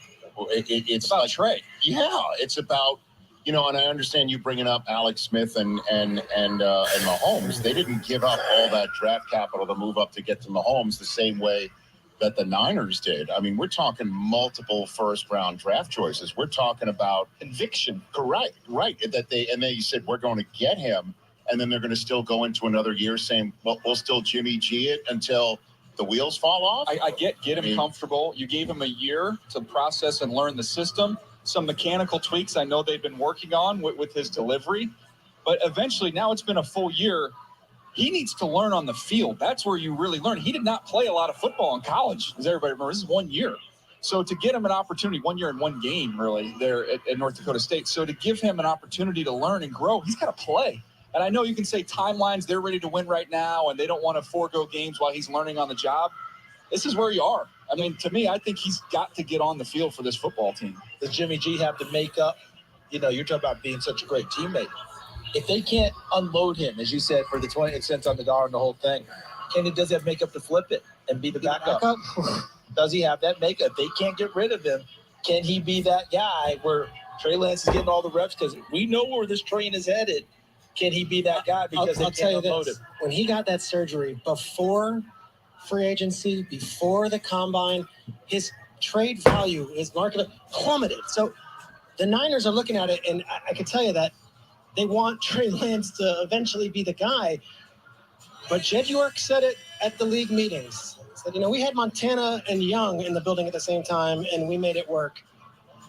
This is the one organization with Kyle Shanahan at the helm that I don't think it's crazy if I don't see them trading him for 10 cents on the dollar. Well, I think we can all agree, though, based on what you're saying and just looking at every aspect of the conversation we've just had, is that of the two quarterbacks, veteran quarterbacks, who have won playoff games, in the case of Baker, it's one singular playoff game, but between Mayfield and the Browns and Jimmy G and the Niners, Jimmy G and the Niners is one that can technically still be run back. Yeah. I don't think you can run a damn thing back with Baker Mayfield and the Browns. I mean, he's the one who sent out the letter to Cleveland the day before Watson reversed course. Like he sent out the letter to Cleveland before Watson said Browns are out. He sent that out that day, and we thought, okay, there was like a 24-hour period where the Browns were out of the Deshaun Watson running, and all the reporting New Orleans, Atlanta, Carolina. Right, but all the reporting was, hey, Baker's still our guy, and we kind of told him at the combine that we were going to kick the tires on maybe somebody premium. And Baker, apparently, all the reporting came back was already telling the Cleveland to pound sand. And then Watson came back and said, "I'll take $230 million guaranteed reasons to reverse my course." How do you put the back in the bottle? Rich, this was George Costanza trying to break up with Susan. So I am breaking up with you. Right? I think and flying all the way back out to Ohio to tell them that they run the jerk store. Right. But I'm just saying, he went with the preemptive. And to your point, I don't know how you guys feel about it, but the whole idea of, if you're stuck and you have to keep him, if you have to do all these things, I can't imagine Baker Mayfield with his pride saying, well, you know something, I'll give you the 5 or 6 games or whatever it is that may be the suspension for Deshaun, and then we'll go from there. I just don't see him showing up at all for that. We've got another international pick to get to right here on NFL Network. We're going back to Mexico City for this one. All right, I'm gonna go back to what Rap Sheet just said. I saw Rap Sheet right there at the tail end of it. Obviously, they just said a bunch of hot garbage again about, hey, Jimmy, try keep Jimmy. Like, God, I can't stand this. But I want to see what Rap Sheet said. I caught the tail end of what he was saying. All right, let's see. I'm going to run it back of what Rap Sheet said. Like, come on back and what are you even doing? Because I just can't see it happening. You have a good ear for dialects. Well, again, it's not just Mayfield that's out there. Also, there's one James Garoppolo who's coming off of non-throwing shoulder surgery. Ian got the floor on that. Well, somewhat similar situation as far as the money being the main issue here. I would have sensed, had Jimmy Garoppolo been cheaper and healthier, teams absolutely would have been available. But he's not cheap. He's expensive, more than $20 million. And he is not going to be able to throw till June as of right now, based on the shoulder surgery he had. It wasn't rotator cuff surgery. It was capsule surgery, but still pretty serious. And that leaves him in an unbelievable situation, just like Baker Mayfield, of potentially being there in the summer and then we'll see. Now, here's the other thing. We do not know if Trey Lance is ready. Jimmy Garoppolo took the 49ers to the playoffs last year. He wasn't perfect, but he did lead him to the playoffs. Is it possible, guys, that he is their best quarterback option for next year only? Well, I can't imagine that the Niners used all. God, this Jimmy thing is unbelievable, bro. This Jimmy thing is just unbelievable. I can't believe we're still in this situation. I cannot believe we are still in this situation with Jimmy Garoppolo, man. Clearly, they're posturing that he's not going anywhere. I believe they keep talking about Jimmy because I do believe there are teams poking around and kind of like trying to, they're trying to get. Just imagine right now with the San Francisco 49ers were offered for Deebo Samuel. The 49ers, let's think about this. The 49ers were offered a first and a fifth for Deebo and a second. What do the 49ers think they are going to get for freaking Jimmy Garoppolo coming off of surgery and his work is $27 million against the books and isn't guaranteed to be there? Is essentially a $27 million rental. Like, what do the 49ers think they're going to get for this man? Like, what do they think they're going to get? Again, Deebo Samuel, arguably a freaking player that is one of one, unique, in the prime of his career. Couldn't even get 2 first rounders. Couldn't even get a first and a second. Like, what? Oh, okay, so we can't get what we want because he's damaged goods. So, hey, we're going to run it back. Like, sick.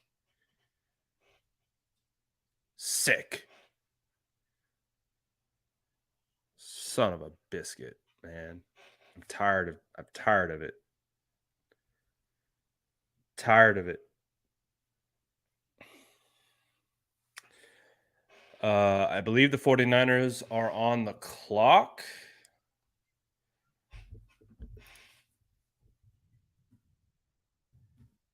I believe 49ers are on the clock, and we're going back to back here. So who do we want? 49ers are going to be on the clock soon.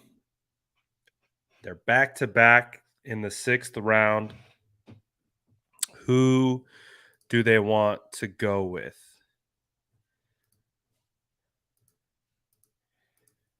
So shout out Amateur Draft Scout. If you guys do want to go see some clips of Womack, the Toledo nickel cornerback, head over to 49ers Amateur Draft Scouts page. He just posted some clips. I can't pull these particular clips up because they are broadcast. If I pull up broadcast, I'll get my stream taken down. But if you do want to see some highlights, Amateur Draft Scout just posted some clips of the 49ers' newest nickel cornerback on his page. But now the 49ers are on the clock. Let's see what they do here.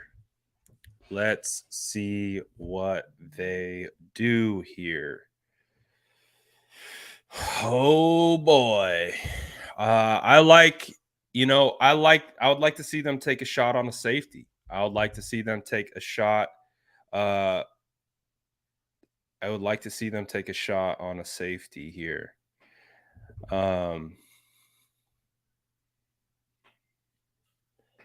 Alex Mack posted.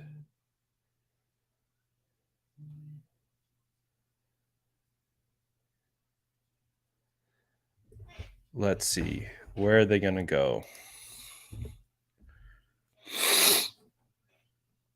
Let's see some prospects that are available. Let's go back to best available. If we go back to overall,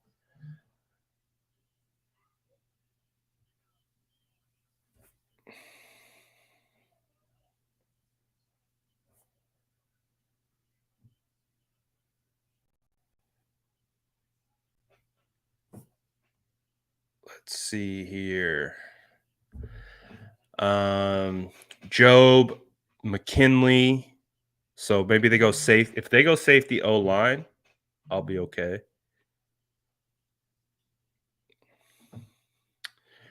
Kellen Deesh, Bo Melton, Marquise Hayes, Justin Ross. I mean, man, I thought he was gonna be. I'm surprised how much he's fallen. Luquetta's on the board. That would be a fun pick. Haskell Garrett is still on the board. Marquise Bell.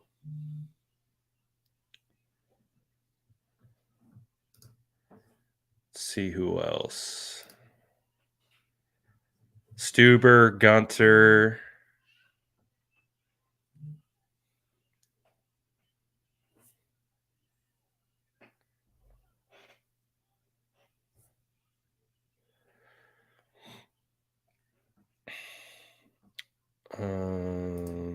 Let's see who else.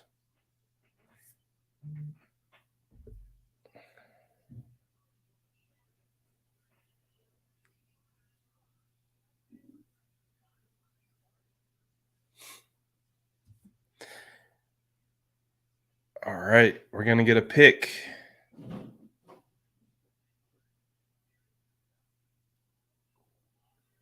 We are going to get a pick here soon.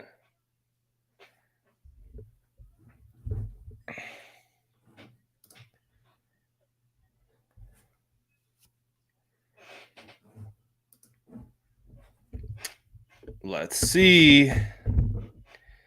They're gonna take a draft, son. I don't know. 3-0 lineman would be interesting. I could see tight end. I could see safety being a potential pick here. Safety, tight end. Not sure if they go 3 interior offensive linemen. Would be interesting. But definitely does feel like they would go with a different position. But hey, you never know. They could just go BPA depending on their board. So we'll see. I'd still like Donovan West here or Alec. They're pretty, size-wise. Alec Lindstrom. Wait, I thought Chase Lucas went already. Nope, that's not what I want.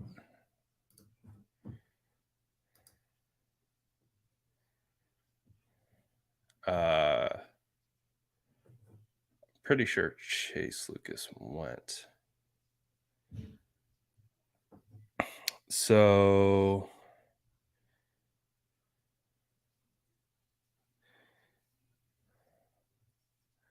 again, I like Lindstrom. Wouldn't be bad here. Where's Donovan West is still there. Like one of these two guys, if they did want to go safe, center, safety, McKinley, O'Neal, Bell. I wouldn't be surprised if one of these 3. Oh, we talked about it. We talked about this man before. The 49ers have selected Calais Davis, it appears. So the 49ers have selected Calais Davis out of, I believe, UCF. Let's see what they do next. So they go defensive tackle. I don't mind that pick. Definitely don't mind that pick.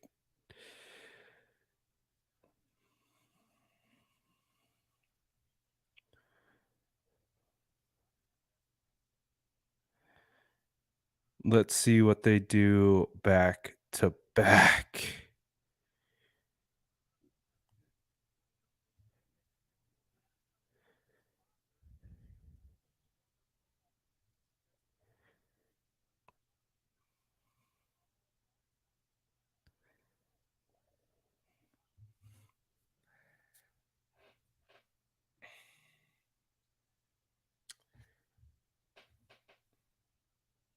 So they go defensive tackle. Let's see. Do they go safety? Do they go safety?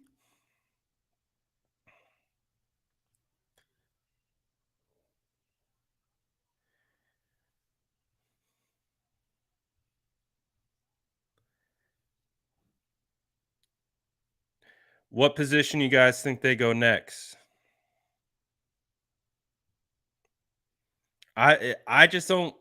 I would love for them to go center. It just doesn't feel like they're going to do that. Would love for them to go center. It just doesn't feel like they're going to do that. Oh, they have taken another cornerback. They have taken Penn State, Tariq Castro-Fields, cornerback. Nice. Nice. I would be lying if I said I studied him, but we're going to see.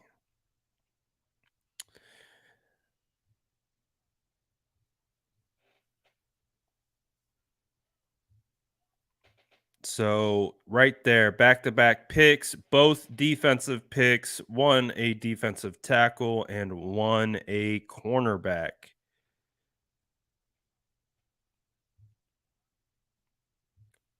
Defensive tackle and a cornerback. Back-to-back picks.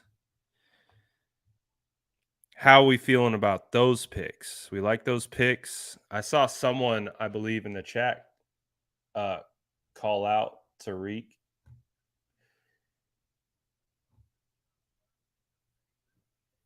So I think that's all right. I think that's okay.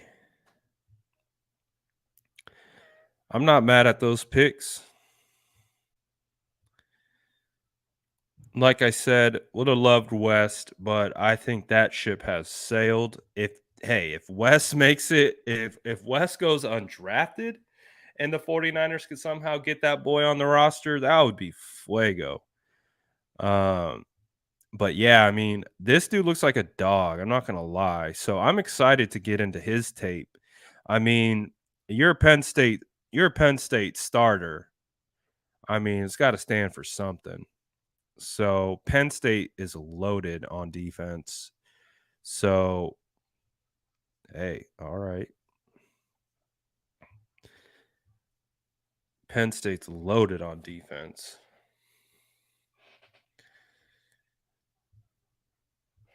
So let's see here.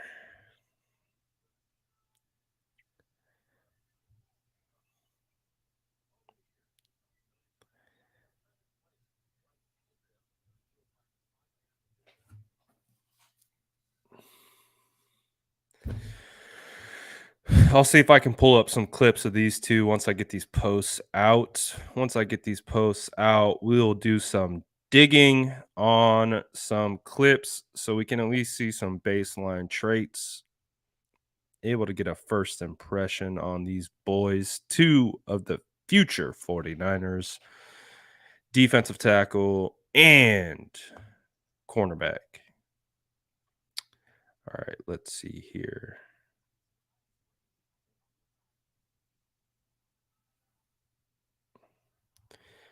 The 49ers have selected defensive tackle.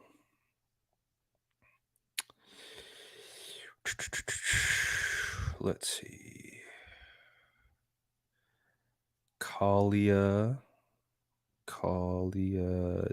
Davis have taken UCF Tico Kalia Davis and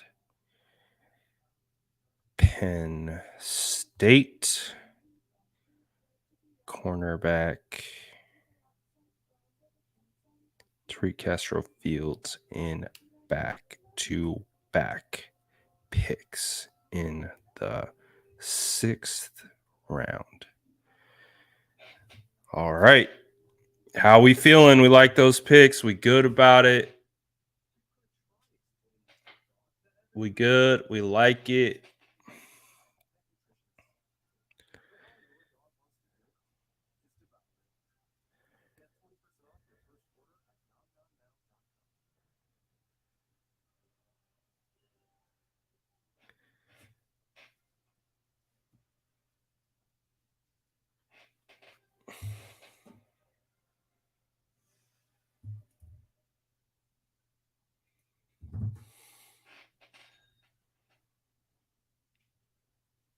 right. Get these posts out.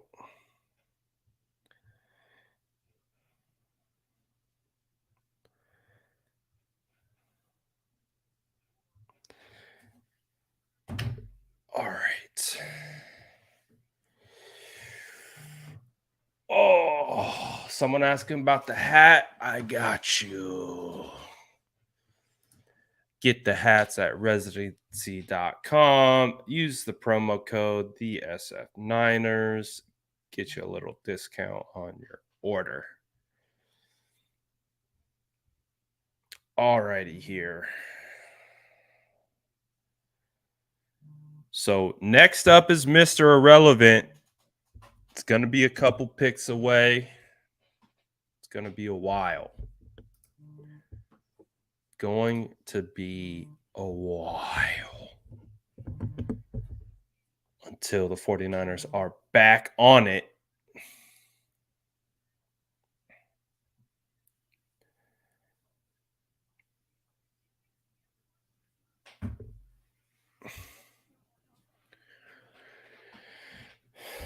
Let's see. All right. Let me do a little bit of hunting. What are we looking for?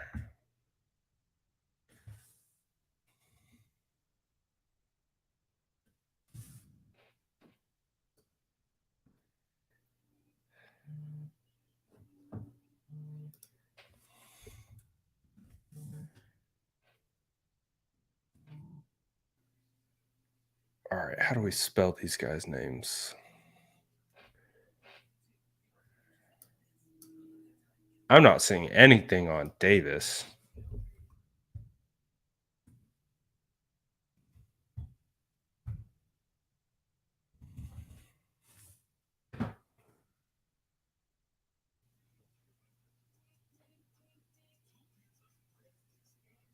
Oh. Okay. What's that? All right. Hold on one sec. Let me get this pulled up. So here we got a bit of a one-on-one situation here with Tariq Castro-Fields. Let's take a look. Shout out Jordan Elliott. He just posted this clip. Let's take a look. Looks like Alec Pierce. So he was a day 2 pick going against 49ers current cornerback. I mean, he got stacked. He definitely got stacked by Pierce right here. Kind of got caught up, got stacked. Kept at it, though. Underthrown, unfortunately, for Pierce. But Tariq was able to recover, come back, and get the pick. Let's see. Any other clips that we can get that won't get me banned? I think there's Romeo Dobbs here. There's a lot of holding on this particular one. I feel like kind of got to get flagged for that. A little handsy there. Let's see. What's this? Pierce again. Oh, this dude's handsy. This dude's going to just drape onto you. Even says haters will say it's holding. It definitely looks like holding. It's for sure holding. Oh.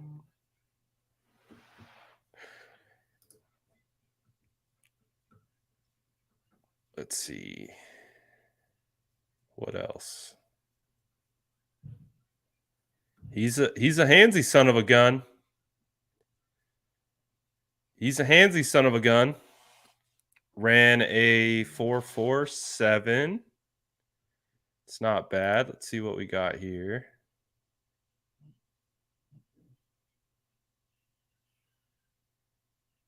That was a nice jump on the football. Read that. That's on Pickett, too. It's on Pickett, first round pick. Picking first round pick. Wait.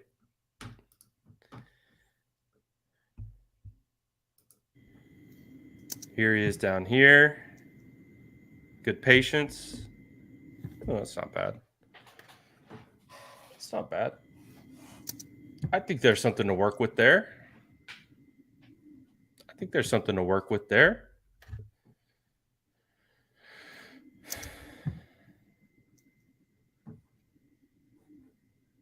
You know, not a perfect prospect, but there's something to work with there.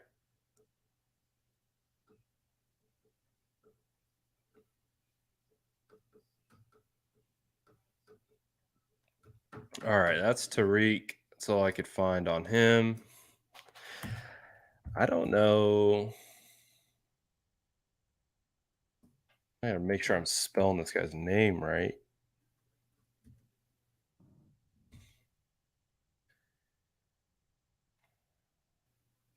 This is what UCF just posted. I look in the mirror and look at a killer. I grew up with. He's got that DJ Jones frame. This is a future DJ Jones pick right here. This is that squatty body. We talk about the squatty bodies on the defensive line. They don't have to be ultra big. Yeah, this is DJ Jones, bro. They just grabbed DJ Jones again. This is what this is, man.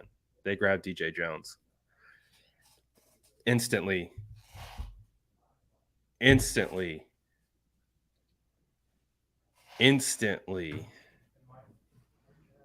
reminds me of DJ Jones. Instantly reminds me of DJ Jones. Remember, DJ Jones was a 6th-round draft pick. This is exact reason. This is the exact same thing and the reasons why I liked DJ Jones. King Geo says he's not DJ. Stop it. I think you forget that it took TJ Jones all of 5 years to be DJ Jones. It took him every bit of 5 years to be who he was. DJ Jones did not come out and start right away. DJ Jones did not come out and be impactful right away in the first year. In the second year, he was a rotational defensive lineman at best. It's very similar traits. Small stature, first step quickness. You can clearly see the strength here. Just completely tosses the offensive lineman. Gets out. Definitely reminds me of DJ Jones.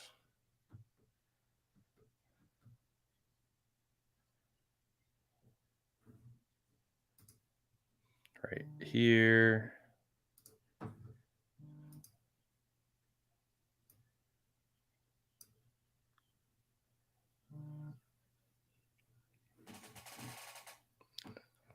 Yeah, he's got all the DJ Jones vibes.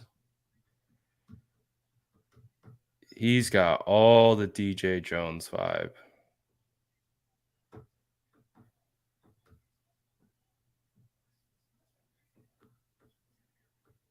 It's pretty much the only clip that I can find. But yeah, definitely getting the DJ Jones vibes off that pick.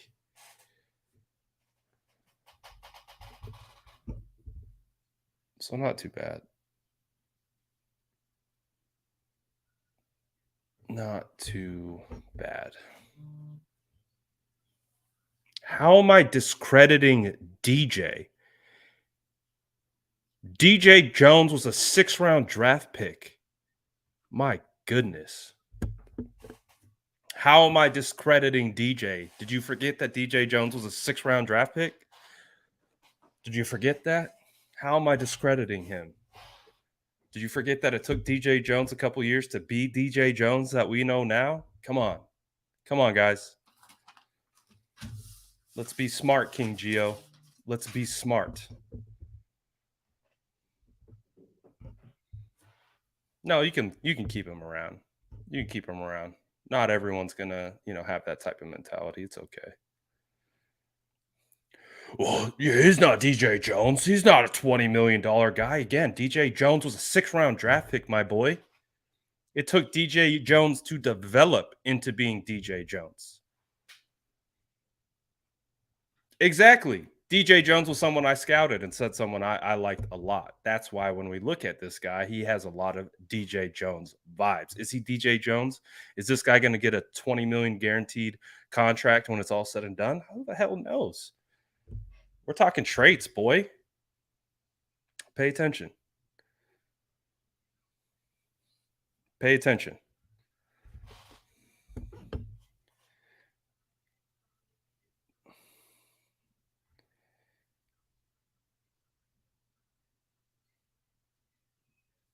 So let's see.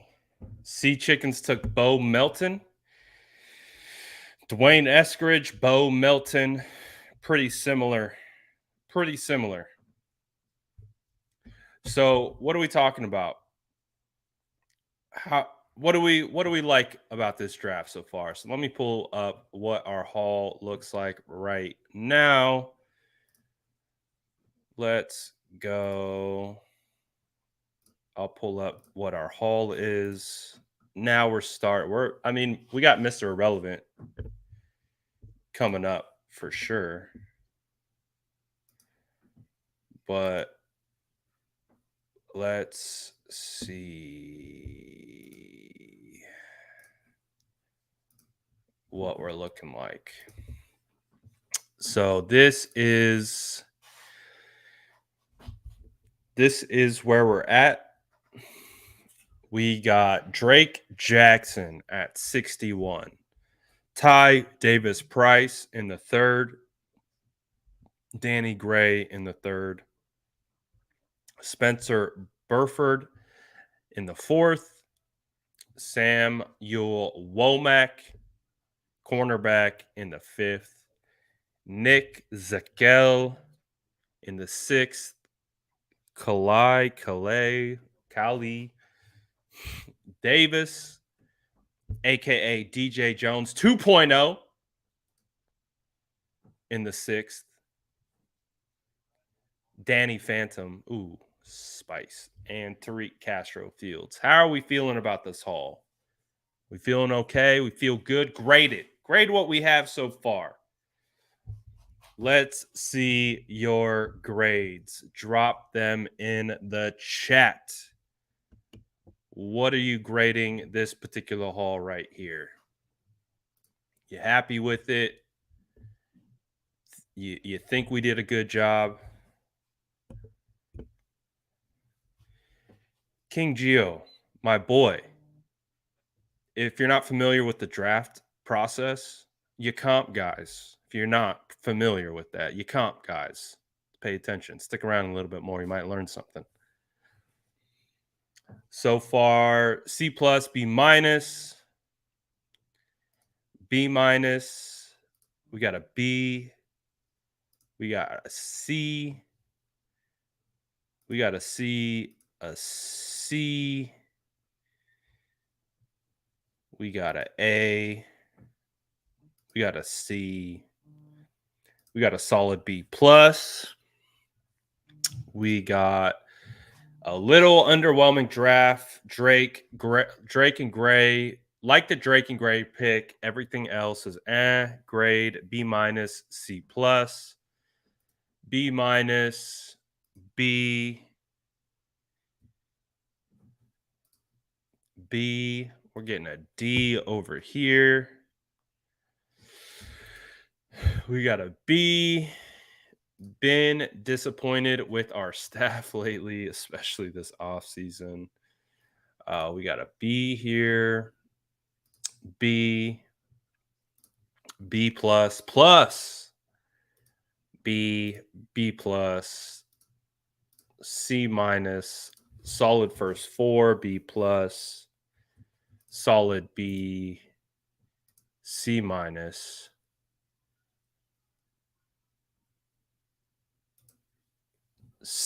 see. King Geo says, "What are you talking about, boy? Who doesn't know the comps? He just ain't nothing like DJ other than build."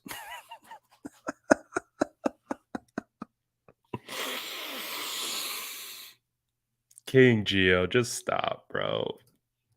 You're just digging up. You're just a bigger hole for yourself. He's nothing like DJ other than build.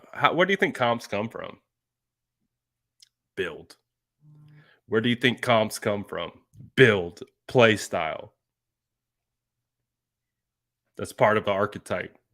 This dude's, again, King Geo, stick around.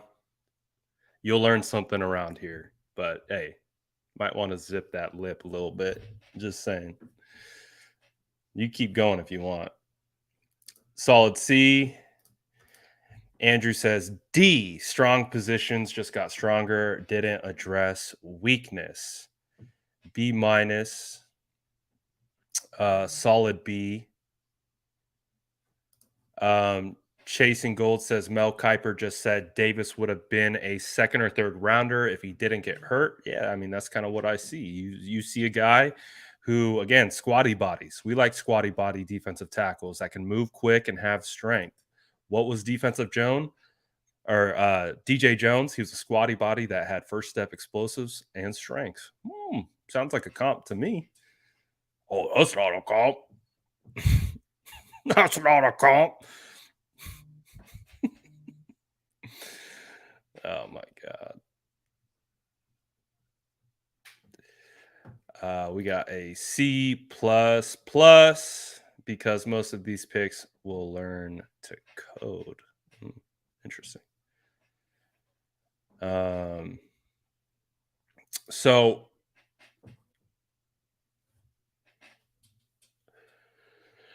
I will give this a solid B. I think a solid B. Hell yeah. Bring up our undrafted boys. Ooh, I like this though. Give this show an A+. We like that. That's a good grade. King Geo won't. King Geo would definitely give this show a D for sure. D or below. He wouldn't like this one. He would probably be trying to comp me to ESPN or something. He'd be like, "Oh, well, ESPN's better." Like, sick comp, bro. Sick comp. C+. I'm gonna give it a B. I think it's a solid B. I think the Drake Jackson pick is phenomenal. I think the ability to get Drake Jackson where they got him falling to where he fell. I like it. I think the Drake Jackson pick was clearly the best pick. I think you got great value. You got a guy who could have been a first rounder. He's young. There's a ton of upside. And we needed that type of edge player. We needed someone with length. We needed someone with speed. We needed someone with some baseline traits, and we got that. So excited. I think that's a great pick. I think that's like an A. I think that's an A. Let's go now. Let's grade these picks individually. What would you grade the Drake Jackson pick? I'm going to give the Drake Jackson pick an A. I think the Drake Jackson pick was phenomenal. I think I'm going to give that an A. What do you guys think? What would you grade the Drake Jackson pick? Drop it in the chat. What would you give that pick? Lots of A's. There we go. I think we all agree that was a home run hit. I think we can all agree Drake Jackson at 61 was a home run hit. We even got an A+. We even got an A+. So yeah, I agree. Nothing less than an A. Look at it. All the A's coming in. Nothing less than an A. Let's go. Easy A. A+ for value, 100%. 100%. Drake equals A. King Geo says F. Probably. A. Check out Chasing Gold's question. What did he say? Oh, good call. Brad, can you explain how teams get to pick their undrafted free agents? So what's kind of, and we'll keep grading the rest of the picks, but this is a good question. So basically how the undrafted situation works is now the undrafted free agents get to pick where they go. So that's the cool thing. It begins to be a little bit of a recruiting process. And typically, how you judge how a team values an undrafted free agent is the signing bonus. So you can get to see like if the 49ers are like dishing out like 100,000 at signing for an undrafted free agent, you're then able to see like, oh, they value that player, and they again, that's how they get them to pick. So it's actually a good situation for undrafted free agents because they get to pick where they want to go. They're getting recruited by all these coaches like, hey, come on. And so typically undrafted free agents will pick based on, do I have a chance at making the roster? Does this team have limited depth at my position? Maybe out. So you would see teams, you're going to see players that are going to pick who's going to give them the most to come to their team, or you're going to see players who pick a team that have the best shot at like making a roster or making a practice squad.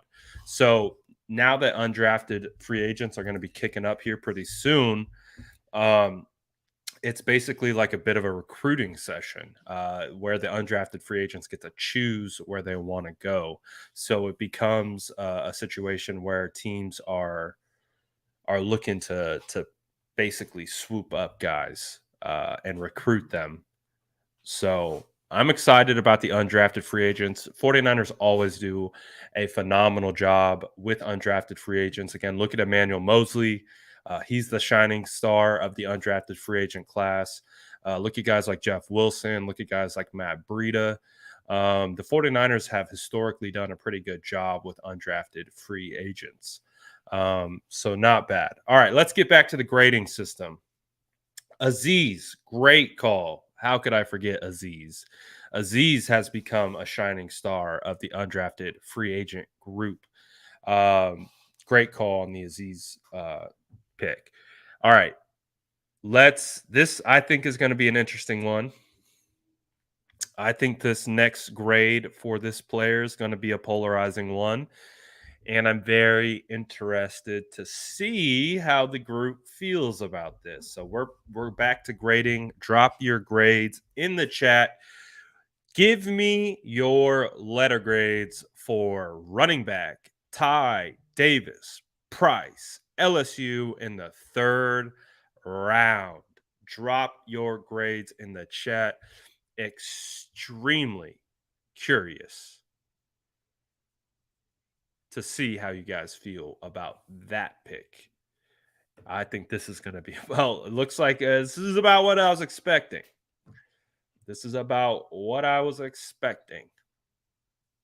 Right off the bat, solid C. C minus, C plus, C minus. Will sit a year like Sermon. D minus, didn't like the pick at all. C, C minus, D, C minus, C, F, F, D plus, F, C, C minus, B plus. All right, there we go. There's some optimism. D, no grade. Not incomplete grade. B, there's a B. C, ooh, we got a B plus here. There we go. Shmurda says, and I hope he proves us all wrong. Ty C. C. A for the bruiser, no more Debo A gap. That's a good point. B, he's a bruiser. D. Wait. Solid D. Dude is hard as hell to tackle. C plus, TBD, B minus, B. So I will give this pick a C plus. Jago Crazy says C plus. I will give this pick a C plus. The reason why I'll give it a C plus is because I do like the traits. Again, I need to do more homework, but I do like the traits. I like Kendrick Bourne was an undrafted free agent. Good call. Good call. That looks racist. So I'm going to put you on timeout. We don't do that here. We don't do that at all. So I'm going to go ahead and say C plus. And the reason why it's a C plus is because I do like the traits. I do like how hard he runs. I really do. I really like how he runs behind his pads. He invites contact, but he does also have some ability to cut, set up blocks, and he has some speed. So I'm not mad at the player. I think people are mad at where he was taken. I think that's why people are upset at that. I think that's why people are upset at the pick. They don't like seeing a running back again in the third round. They don't like seeing a running back being the second pick off the board. I think that's why fans don't like this pick. It's more about where he was taken than the actual prospect. So one thing that I will urge our group, the SDS, is we can be upset where someone was taken, and we can say we don't like the value. It's a C plus because I don't necessarily love the value. I don't necessarily love the 49ers taking a running back in the third round.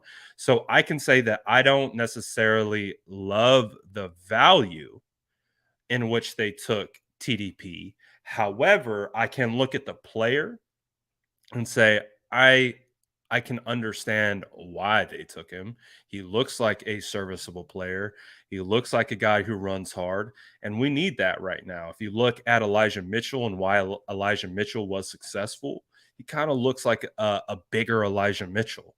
So if we liked Elijah Mitchell and we loved Elijah Mitchell in the 6th round, I don't think we like TDP in the 3rd round, but that you also have to keep those feelings a little bit separated. We might not like where he was taken, but it doesn't mean he's necessarily a bad player. He's a C plus for me because I don't love where he was taken. I don't love the value there. I thought there's a lot of good running backs in this class. But hey, clearly the 49ers needed running backs. I think we all felt that they were going to take a running back in this draft, and they did. Maybe not the one that we had anticipated or the name brand that we were looking for. So C plus, and I think he has the ability to change that grade, especially if we see a little bit of a dual-headed back action between him and Elijah Mitchell. So I think it's going to be a pick where it's going to grow on me. I like this. I like the Debo comparison because he's showing Debo's size, just for reference, 5'11", 215 pounds, ran a 4.48 40. TDP, 6 foot, 225 pounds, runs a 4.48. So, and again, I like the vision that he has, and I like his cutting ability. So we don't love it being the second position off the board, but I don't necessarily not like the player. All right. Now let's grade Danny Phantom. Let's grade Danny Phantom. Where do we see Mr. Danny Gray? What is the grade that we are throwing on him? SMU wide receiver, 4.33 burner. Again, a real wide receiver. He can do it all. He can do contested catch. He can do yards after catch. He can play over the middle. He's a deep threat. He can do a lot of different things. What is our grade for SMU wide receiver? Danny Gray in the 3rd round. I believe that was 105. It was the last pick in the 3rd round, so practically a 4th round pick. What are we feeling? Ooh, let's go. I agree. I'm here. I think it was a phenomenal pick. B plus, A plus, A plus, B, A plus, A, B, B plus, B, A plus, A. Perfect fit for this team. I agree. A minus, A plus, A. Danny equals A, B, Danny Phantom.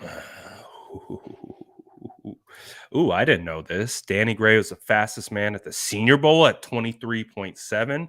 That would be the fastest in the NFL.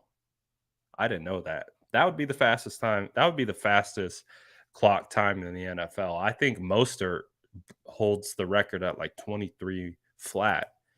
So that would be the fastest time in the NFL. That's interesting. A, B, B plus, B plus, A, B. Gray is an A. Also prepping in case Debo bounces next season. True. A plus. C. I don't think Tart will be back. I don't think them not getting a safety is indicative that Tart will be back. It's that they believe in George Odom. This isn't. You have to understand. They tripled, like they almost quadrupled what Tart got paid last year and gave that to Odom.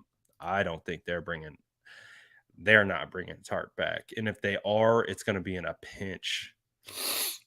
Ooh, a C. Someone who doesn't like it very much.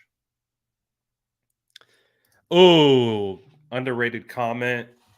I hope the nickname sticks, but not because he disappears into Kyle's doghouse. Oh, DJ's pulling out his best King Geo impersonation. B plus at the end of the day. I like the way you incorporated the A's into here. A plus. B plus. A plus, Mostert speed with Crabtree hands. Ooh, Gray A minus. Okay, so it wasn't 23.7, it was 22.7, which still, that's fast. That would be top, that'd probably be top 5 in the league. B minus. Oh, bot season.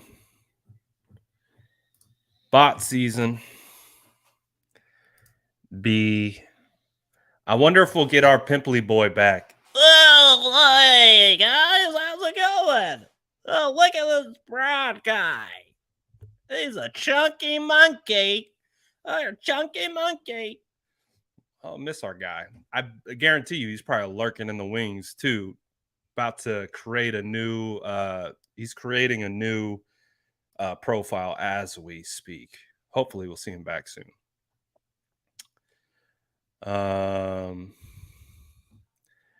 Hey, what's up, James? Shout out James. James is a freaking legend, bro. James is a legend.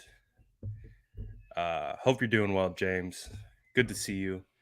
Danny Gray was one of my draft crushes, 100%. I love Danny. And he was I said it. He is a draft crush. So that's why I was hyped. That's why I was hyped that we got him.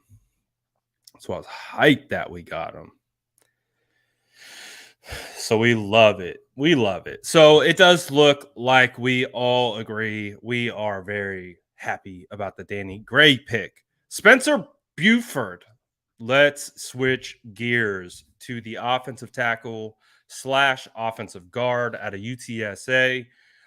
What do we think about Spencer Buford at the 4th round pick? What do we think? How are we feeling? Grade Spencer Buford out of UTSA. Again, likely going to be a prospect that will be available.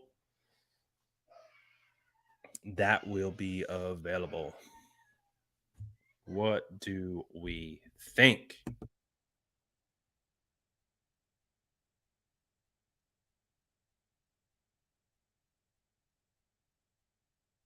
B plus. Buford is nasty, but probably doesn't stick at tackle. I agree. B, C plus, B minus.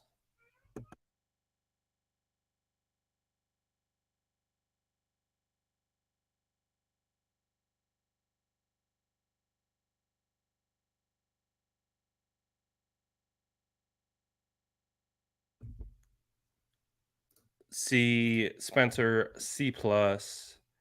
Not sure because I haven't heard of him, but I'll give it a C for depth. C plus, B plus. Travis says, who knows? B. So I'll give it this grade. I will give it.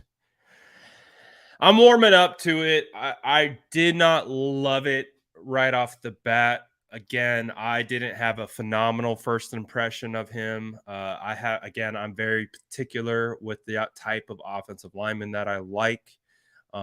He's a bit of a tweener in that regard. Like, he has good movement skills, but he's a little sloppy. And I like sharp offensive linemen.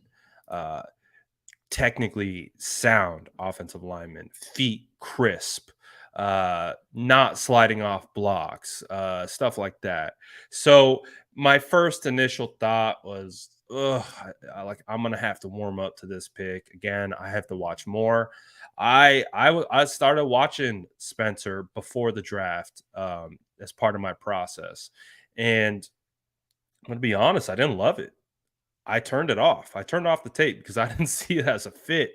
When shows you how the 49ers think about that. So I'll give it a B minus, C plus. I'll give it a B minus, C plus.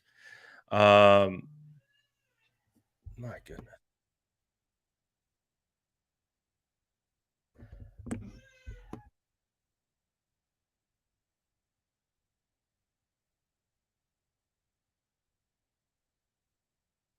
Do you guys hear the little one in the background? I give it a B minus. I give it a B minus, C plus. For now, probably more towards, because I don't think it's bad value. I don't think it's bad value necessarily. I got him on day 3.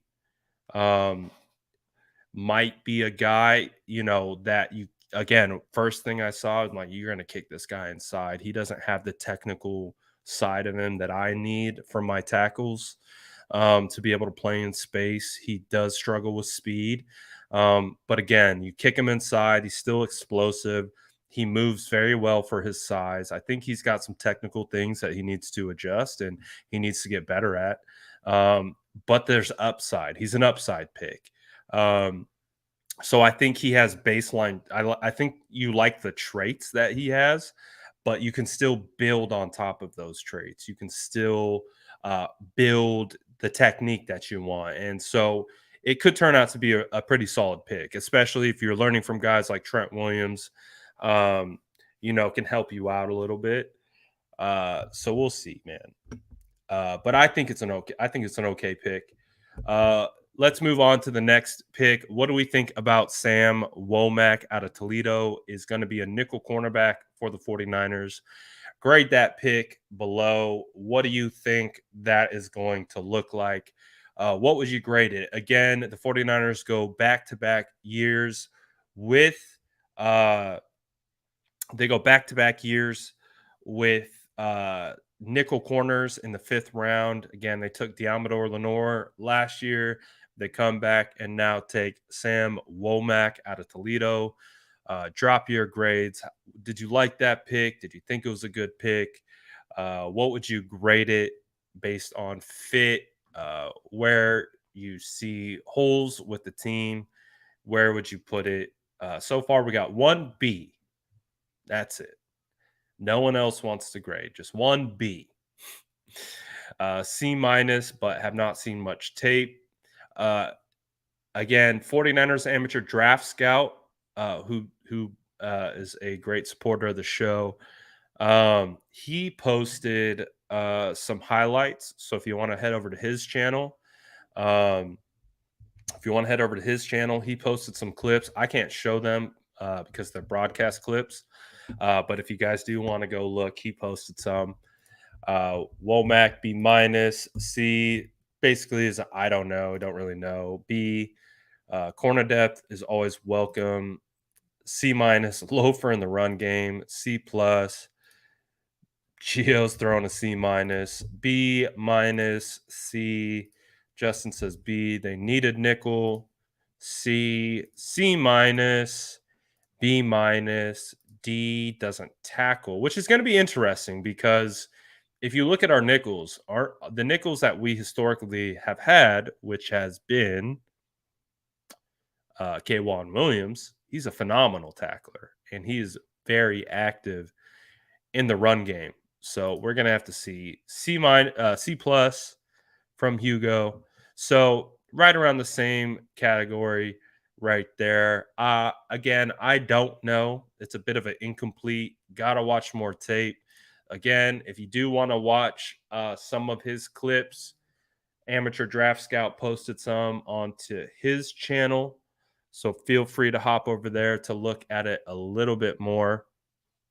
I would agree right around C minus C. We'll find out. We'll find out. K'Wan Williams, I believe, was like a 7th rounder. So we'll see how these guys develop and all that good stuff. But we'll see. All right. Next pick. Nick Zakelj. Nick Z. What are we grading Nick Z? Mr. Neck roll out of Fordham, offensive tackle who will likely play offensive guard for the 49ers. Again, to me, I see Daniel Brunskill 2.0. I see Daniel Brunskill 2.0, but that's a good thing for me because I like Daniel Brunskill and I like his fit on the offense.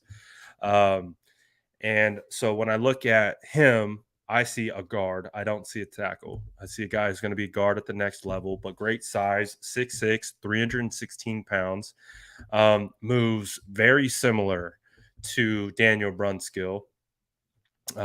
We got a B plus. We got a C minus. Brash says, didn't realize how athletic Z was. RAS score of 9.85 at guard, 2nd best, and still scored 9.45 at tackle, 8th best. That was the first thing that popped out.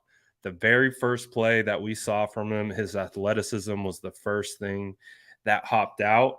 And again, that's one of the things that makes Daniel Brunskill good for being quote unquote undersized is his ability to move. Bay Area Baller says B. We got a C plus, C or C minus, C plus, A. We got a C plus, maybe C plus, C minus, B plus, C plus.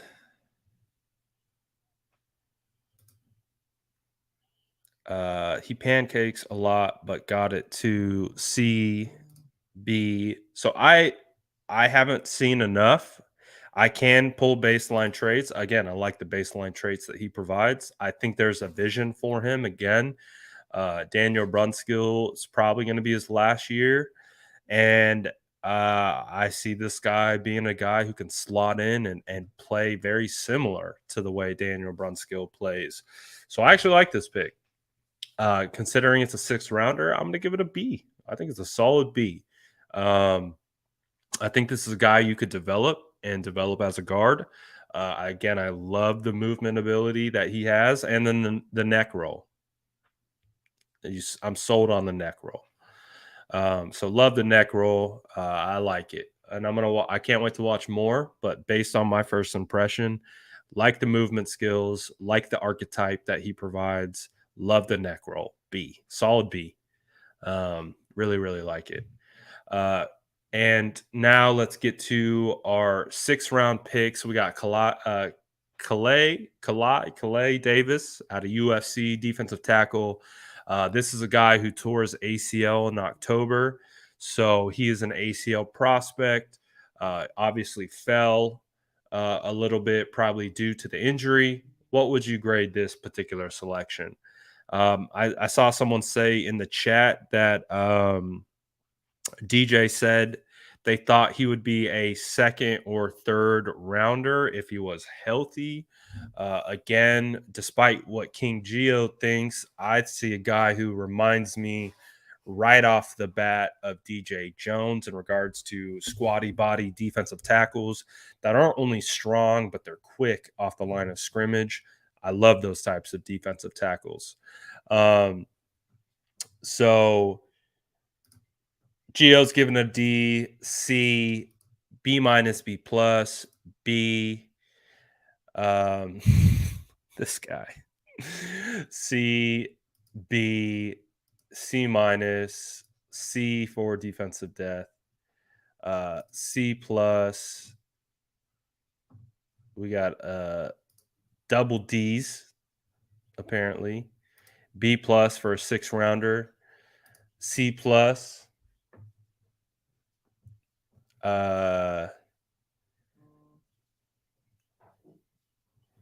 B plus, a Contavious Street clone. He has the injury.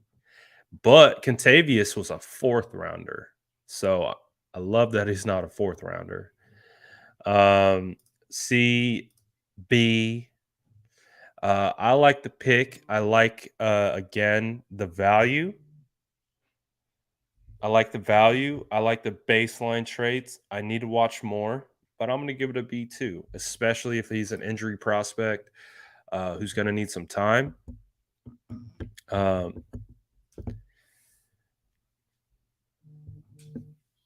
So that's what I'm looking for. I think it's a decent pick. I think it's a pretty decent pick. All right. What do we think of Tariq Castro-Fields? What are we grading that pick out at?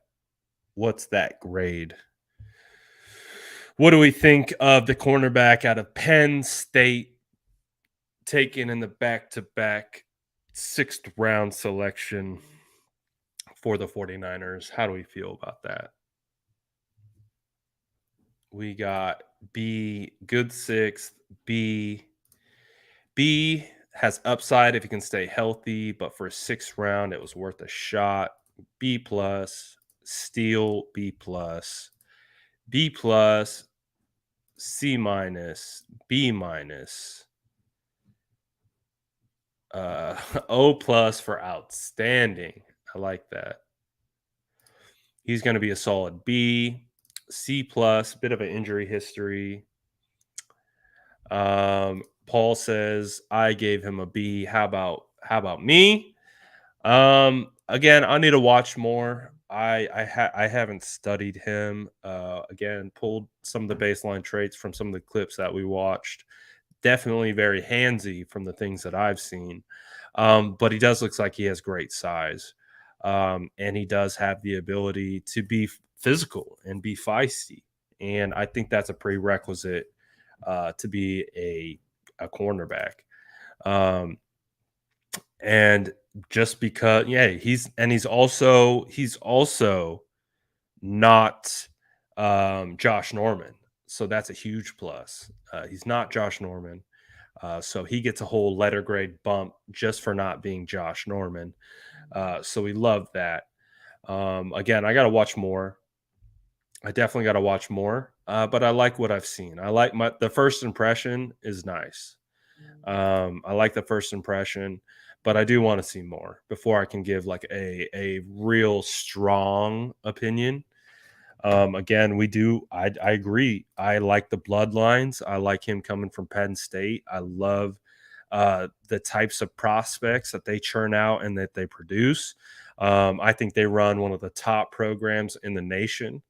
They have one of the best head coaches in football that I believe could be in the NFL if he wanted to. He's phenomenal. Brash says Tariq RAS score is of 9.74 is fourth best. Brash, give me a little definition of what RAS score is. I'm imagining that's like an athletic traits score. I'm not an advanced analytics guy. I'm a watch the tape guy. I'm a that boy nice kind of guy. I definitely know there is a place in this world for advanced analytics. It's something that I need to get up to speed on, but I'm definitely a tape guy. I'm definitely just I'm a feel guy. I watch. So I'm not up to speed on analytics. Like I said, I'm a that boy nice kind of guy. I'm like, ooh, that boy a dog, or like, ooh, that boy thick. Like that's the kind of guy I am. I just watch the tape, and that's how we do it. So RAS equals relative athletic score. Okay, cool, makes sense. So I'm assuming you're taking all his scores. Whether it's 43 cone, short shuttle, broad jump, all that stuff. I imagine it's a calculated a cumulative score of like his athletic traits profile, and then you come away with the score. I guess that's my assumption of how you get there. So all right, I think that was a pretty good grading system. Pretty good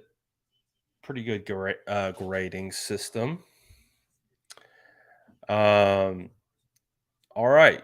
So I think we feel okay. I think we feel okay about this. I think we feel good. I don't know if we feel great, like we're like the Jets or the Ravens. Like the Jets and the Ravens destroyed this draft. Like they kill every draft. It's like clockwork. They just take the best picks at the best spot. They don't get cute. They don't get fancy. They just take the best prospect at the best spot. I'm going to go ahead and say Ravens, Jets probably had the best draft. I'll have to review everyone's draft and see. I think the 49ers did a good job. I don't think it was bad. I don't think it was great. I think it was good. I think it was solid, obviously, for first impression. We'll obviously know once these guys actually perform and get out on the field. But so far, so good. So far, so good. Who are the 49ers going to take with Mr. Irrelevant, though? Who are the 49ers going to take with Mr. Irrelevant? I feel Justin on this. Ravens and Chiefs stole all of his guys, and I watched it. I watched it happen in real time. So going to be interesting to see what we have available. I'm seeing Smoke Monday for Mr. Irrelevant. West for Mr. Irrelevant. I would take West with Mr. Irrelevant. But again, three interior offensive linemen. It's just you can literally only you like carry 7 offensive linemen. So the 49ers have a ton of offensive line right now. So we'll see. Would love to see him on the squad, but we'll see.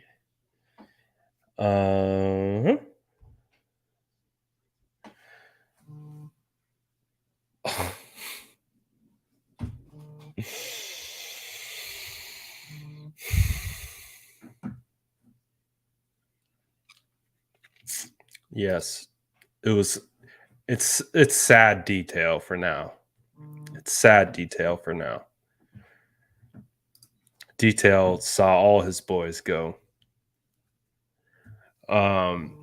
So yeah, I feel like we got a decent draft. Again, I think when we look at these stupid bots, bro.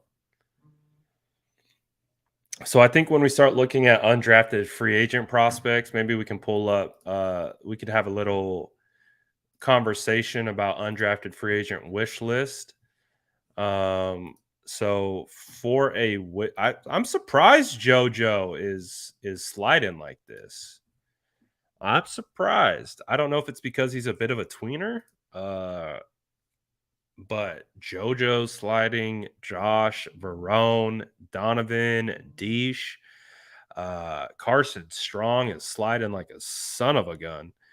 Justin Ross is still available. Leon O'Neal, Jesse Luketa, Haskell, Garrett, Marquise Bell. I mean, I would say if I had to put if I could take Mr. Irrelevant, I would take Marquise Bell at Mr. Irrelevant. I would come back and I would try to add Donovan West, potentially Kellen Deesh in undrafted free agency. I would add JoJo Dahman in free agent as an undrafted free agent. Not this guy. Jeffrey Gunter, I think, would be an interesting prospect to add. Wouldn't mind. I definitely think the 49ers will bring in another running back as an undrafted free agent. I wouldn't mind seeing Abram Smith as an undrafted free agent. Zonovan Knight as an undrafted free agent. Mario Goodrich as an undrafted free agent. Charleston Rambo, man, he was a top high school prospect that did not pan out. Yusuf Corker falling. Alec Lindstrom falling. I would bring in a kicker just to see. I would bring in Cameron Dicker into training camp.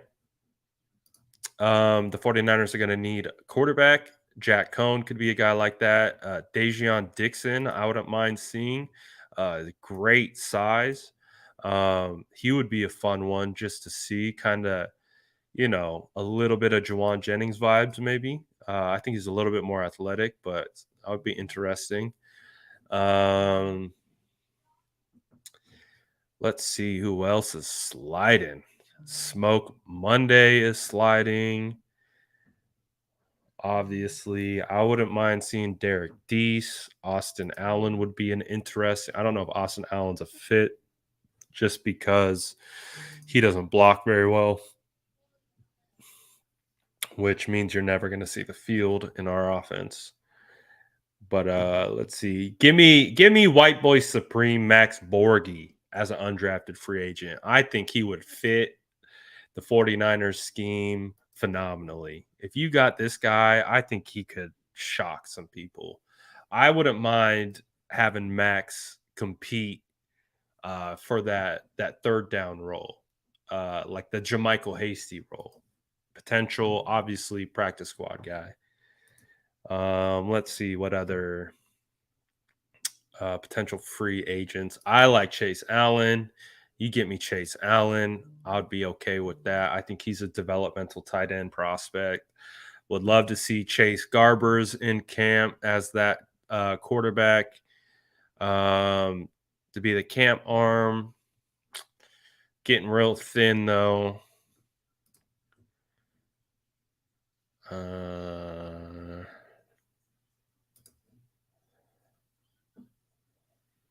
Yeah, I'd like Brock Purdy too.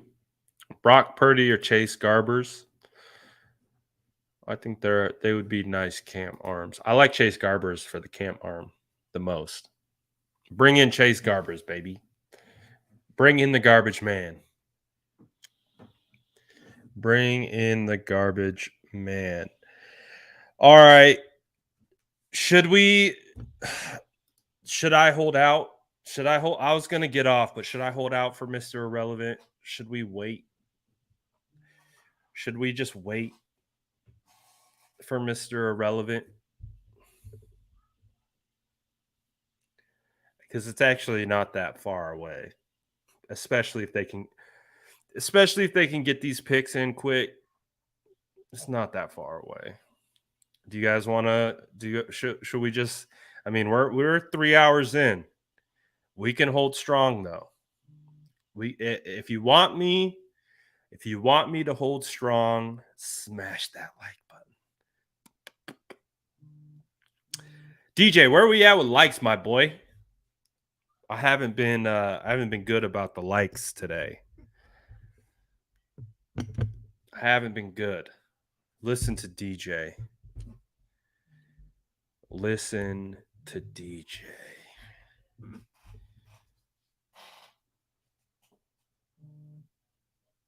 Listen to him.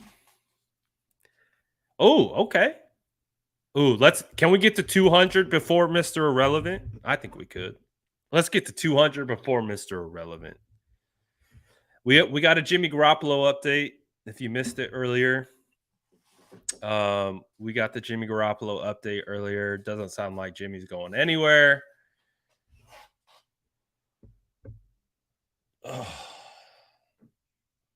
Oh, I'm tired.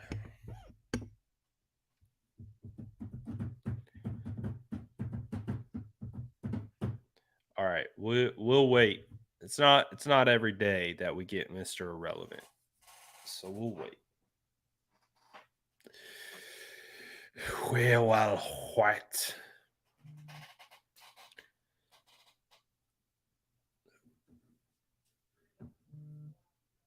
Do they finally go safety?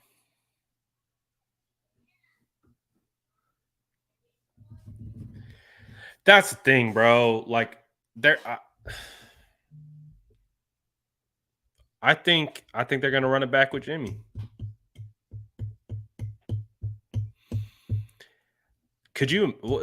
How would you feel about that? Like, legitimately, like if they ran it back with Jimmy, because Jimmy's gonna start. Jimmy's gonna start.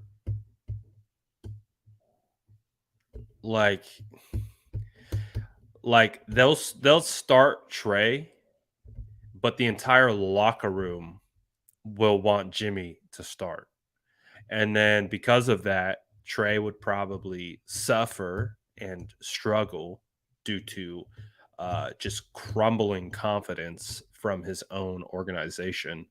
And then Jimmy would come in and then win them football games. And then Trey would get labeled a bust and Jimmy would take over. Jimmy leads the 49ers to the playoffs just to lose in the NFC Championship game when they're up 10 points. And then we go into the next offseason with the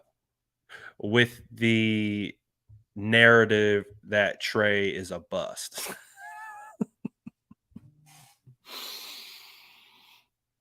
We're already like when they say he's not ready, that means they're trying to tell you like he's damn near a bust. So we are already teetering on the Trey Lance is a bust situation. So no way. There's There is a prospect.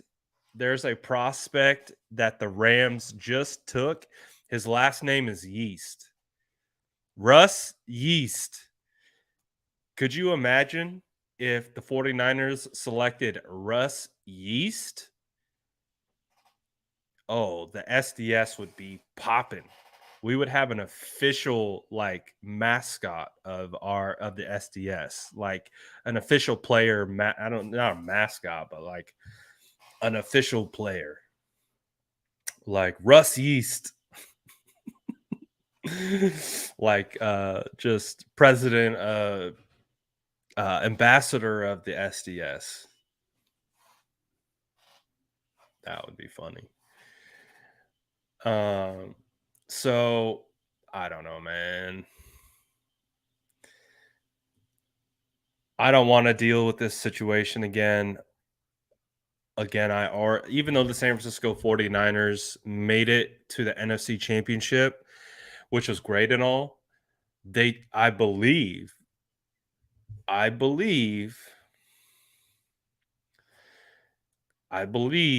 they hurt Trey Lance's development. Both things can be true. Keeping Jimmy Garoppolo was maybe the best shot at getting the NFC Championship.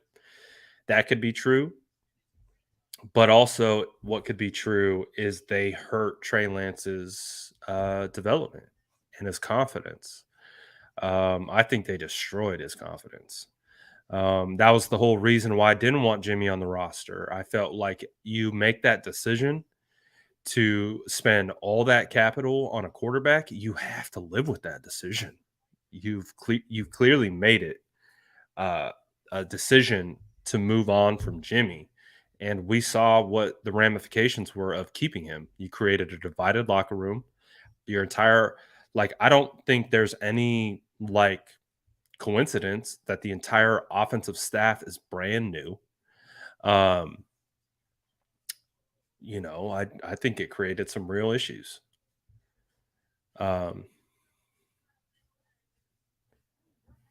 So we're gonna find out. And if they play that game again where they bring him back, oh boy. Oh boy. I don't want to see that. I don't want to see that. Because then I just feel like it's an admission that they wasted their pick. All those picks. Would they feel any different would they feel any different if Justin Fields was the pick?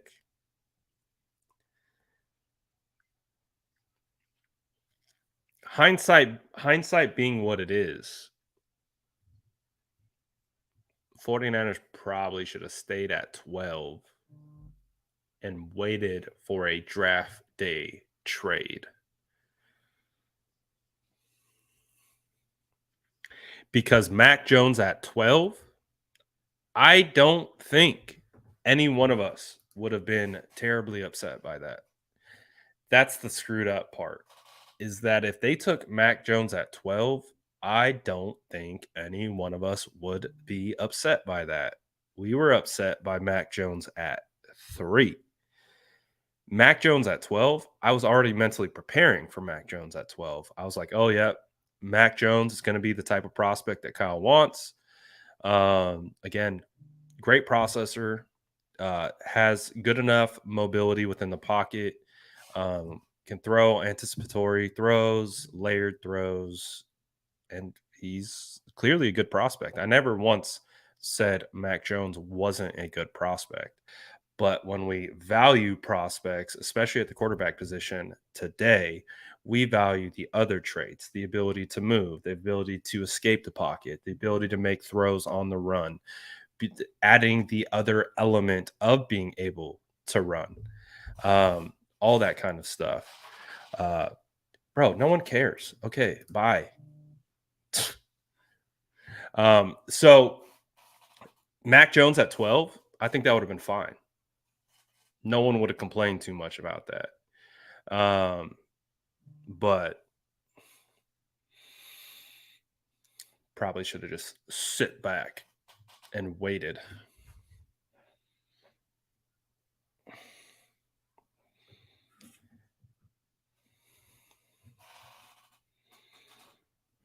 We're close. I just think, maybe overvalued in a sense. Maybe overvalued. Again, they gave up so much to move up to 3. We're almost there. We are almost there.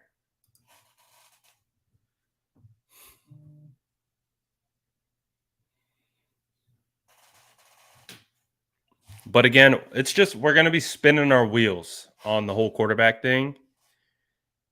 We're going to be spinning our wheels on the whole quarterback thing until we see. So we're just going to be spinning. Spinning. Just spinning. Sounds like I don't like Lance. No, it's not that I don't like Lance. I think there's a world that exists where they might not like Lance. It's not about me. I legit think there's a world where they might not be that happy with their pick. I don't know. They're not going to tell us that. They're not going to say that because that would be an admission that they made a mistake. But again, if you try to quantify the way they kept talking about Trey last year, they didn't talk about him in a good light. So we'll see.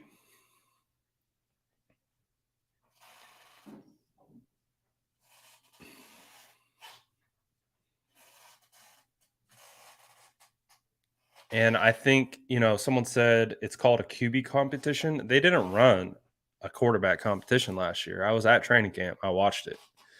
It wasn't a quarterback competition. They admitted that there was an opportunity for Lance to take over, but they never gave him an opportunity. They just never gave him the opportunity. He ran with the second team exclusively. They never gave him a shot with the starters.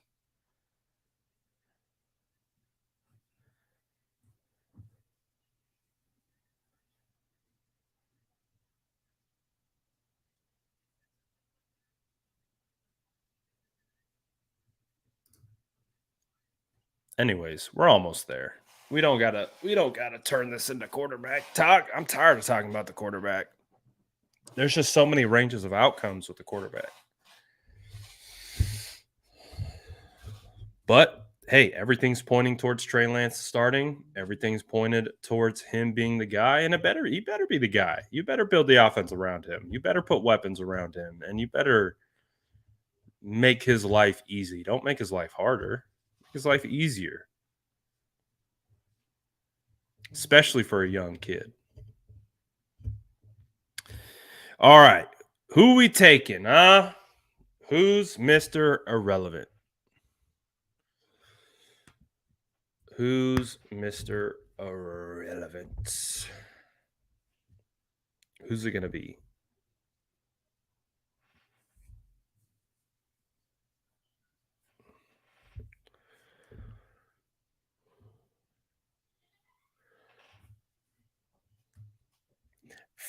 Do Donovan West for the culture.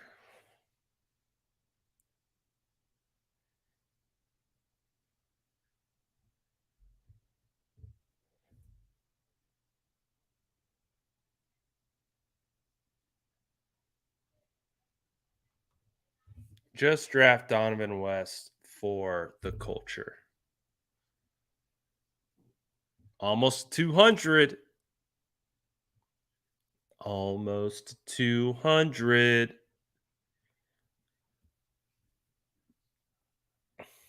One more.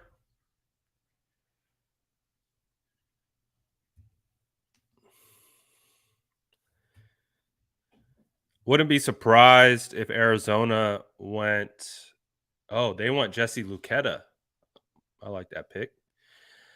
Arizona went Luketa here. We got Green Bay, KC, The Los Angeles Chargers, Los Angeles Rams. So we have some people who can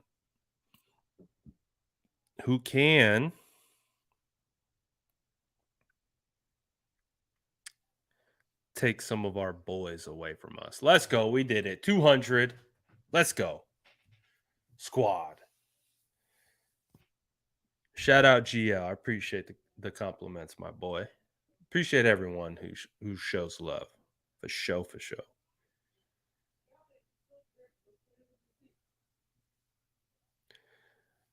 Let's see. Yo, Texans low key had us. I love the Texans' first 3 picks. They went Stingley, Kenyon Green, and Petrie.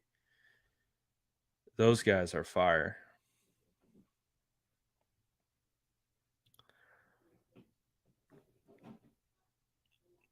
Come on, someone save Donovan from sliding.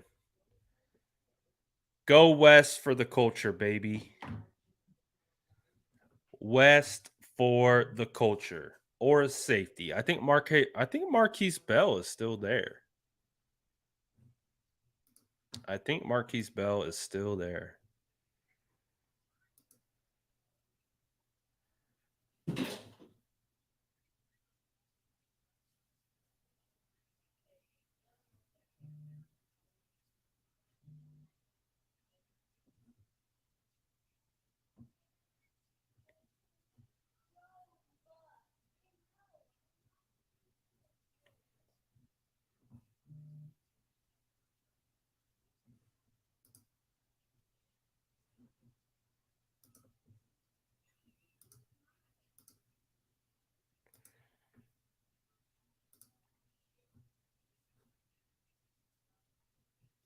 Let's see.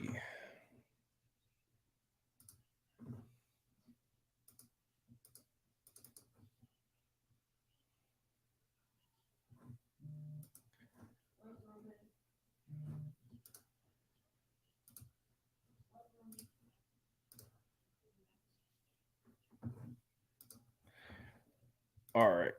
We're there. We're getting there. We are getting there.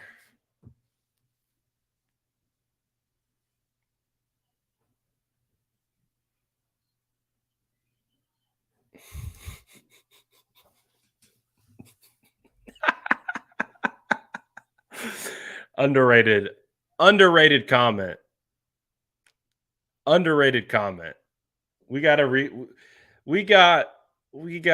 DJ. He saw what Debo's doing. He's like, you know what? It's time. I owe DJ a residency hat. I've made that clear. I owe him a residency hat. I do. I like this tactic. He went straight Debo on me. He said, you know what? I'm going to ask for a trade.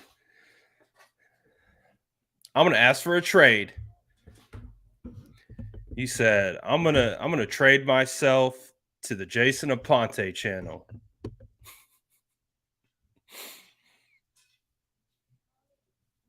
I like it. I like the way you think. You got me into a bit of a corner. I got to decide here quickly.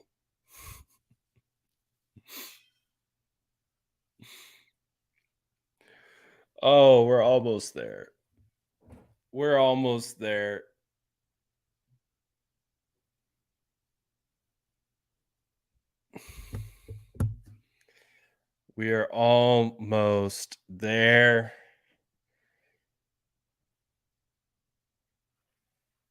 Oh, the Packers take wide receiver Samori Toure.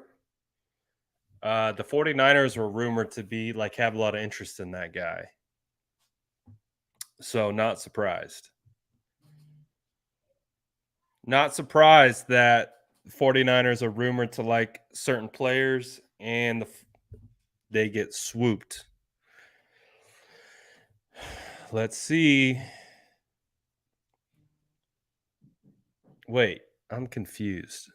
It says Arizona Cardinals selected Marquise Hayes.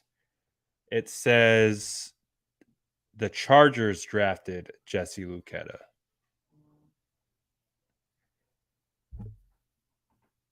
Okay. So I guess the Cardinals went offensive line, and then I guess the Chargers got Jesse Luketa. Packers got wide receiver Samori Toure from Nebraska. So that means Kansas City's on the clock, then the Chargers back on the clock, then the Rams, and then Mr. Irrelevant. Right?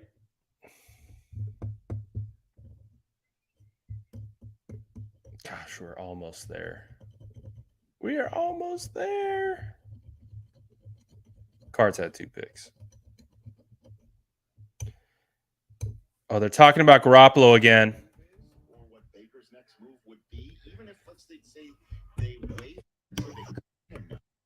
where would he even go? Like, is that when Seattle would go? Well, then you're in the same situation that, in a different demeanor, obviously, with Trubisky last year, where it's like, hey, okay, I'm not the starter. Let me go either learn from Brian Dable and Josh Allen and go to where an established quarterback is, or then you go offer your services to Seattle and say, what money can you pay me? I will come. I will win that job. I wouldn't be surprised if Baker ends up in Seattle. Offer his services for Pete. You're right. And I wouldn't be surprised if, again, Seattle didn't take a quarterback. I wouldn't be surprised if Baker ends up in Seattle. I want an opportunity to be the quarterback of your. Pay me the league minimum. League that money. What's it going to pay? Cleveland. I'm in. Is there another franchise that would a starting job right there? Is there another franchise where that would be feasible? Is there another one out there? I'm sitting here. Watch the Rams. Watch the Rams go Donovan West right before. Because Corral, as I see it, is not a candidate to be the starter right away. I think there's now Darnold's job, and Corral's got to come along. And in Pittsburgh, Pickett is going to compete. The head coach has already said that. That's a lot. And it's actually, he said, it's a 3-man competition. Because Mason Rudolph's been there for a while. In that situation, Carolina, you're going to compete with Sam Darnold. I don't see it. I honestly don't see this happening. Because, again, the Browns are going to have to talk to – someone's going to have to call them, right, and say, we want him. How much are you going to be willing to eat? Chiefs take safety Najee Johnson from Marshall. All right, 2 away. We're getting there. We are getting there. You see what's going on with Gino. You see how it's all working. And you let this whole thing marinate with the Browns. And what do? Just sit there and let Baker sit at home? Is that – I don't – I know if I'm Seattle and I have any interest at all, I want to find out as fast as possible, because the NFC West is not a place where I sit around, decide my quarterback isn't good enough, and call the guy at home and say, come in and play. You can't compete in the NFC West like that. It's too good a division. So if I'm going to find out if I do the flow will come back, guaranteed. The flow's coming back. I've got one to throw out just for We're going to bring the flow back. Okay. Made its debut yesterday. That's an interesting one. Very interesting, even though they drafted Kyle Trask last year. You sit, what you're time, let them see you on the practice field, and eventually, if Tom. I mean, if we're going to sit there and earn $18 million for sitting around, why? Can I see your Tampa and raise you a New York Giants? And say, let me go in here. Just give me a chance to compete. See, Chargers pick is in. Don't you think it's Daniel? They didn't pick up his option. Yeah. I know that, but they're giving him the chance. I mean, John Mara said we've never really given him the chance. They're now putting as you could see, Evan Neal there. The hard part with the Giants is. And then, by the way, pardon me, Daniel Jones might not be. I mean, he's coming off of. Come on. I'm just saying, if I'm looking at all the different positions and I'm Baker Mayfield and I'm sitting here going, let me go there. I could beat that guy. Let me go. Yeah, no StreamYard failures today. Interesting. Interesting. Real quick, before you get there, if you do, I didn't get kicked out of my stream today. I understand where you're coming from, Rich. They surround Daniel Jones, give him a chance. The Giants haven't won much lately. All right, we're close. Oh, we are so close. We are so close. Come on. Come on, Shelly. Come on, Shelly. Come on. Chargers are picking fullback Xander Horvath. Fullback goes. Oh, boy. Come on, Rams. Knowing my luck, the Rams are just going to take Donovan West just to spite me. Just to spite me. They're watching the stream. They're like, you know what? Screw that ginger. We're going to take him. We're going to take him. What position do I think? I would, again, safety seems like a really good spot. I like the thought of safety right here. Like Marquise Bell, I would like that. Lots of other guys in the chat like Smoke Monday.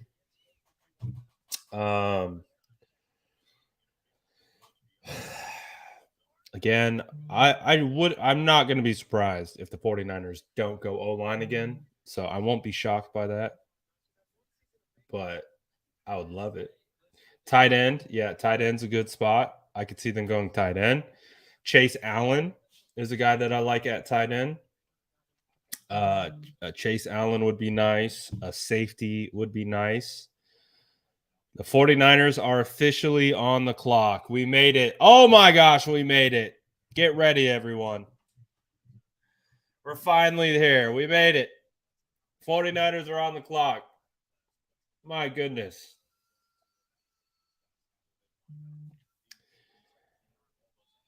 Oh, who is the Rams going to take?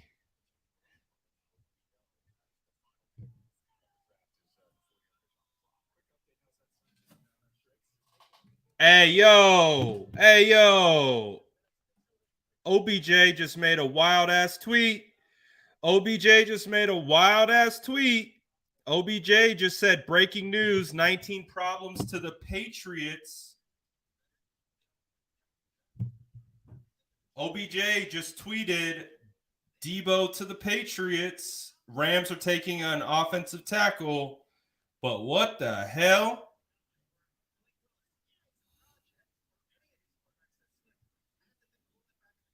OBJ just tweeted Debo Samuel to the Patriots. What the hell is that supposed to mean? I hate this drama. The hell does that mean? OBJ just tweeted. OBJ just tweeted. Debo Samuel to the Patriots. What the hell does that mean?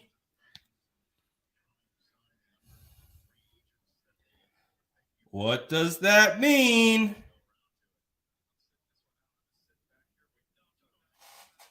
What does that mean? Let's go! Hey, all right. Well, I like Mr. Irrelevant. Mr. Irrelevant is Brock Purdy, quarterback out of wherever the hell he's from. But I don't really care too much about that right now. I care about this stupid tweet from OBJ.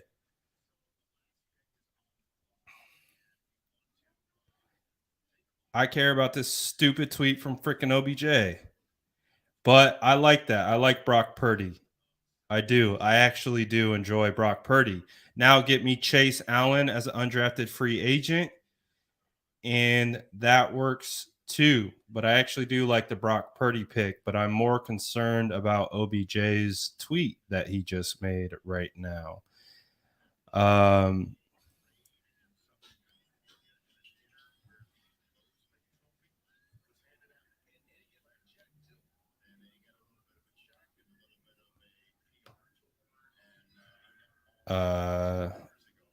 Let's see.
Oh.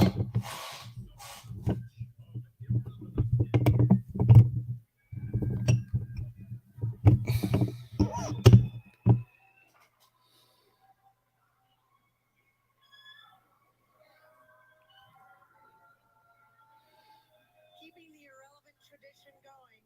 I'm here with my daughter Alex, third generation of irrelevance, and we've saved the best till last. So we're gonna put it all on red, 49er red. There you go. That's who my dad played for, right? That's all right. So the 47th Mr. Irrelevant 2022.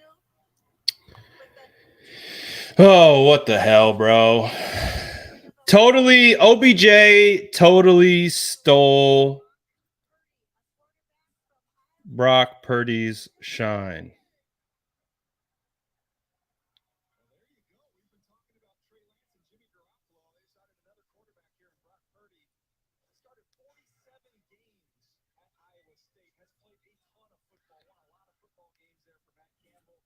What a dummy.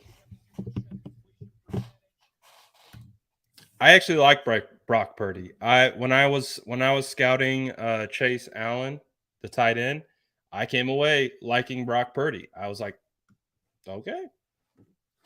I came away liking that, to be honest.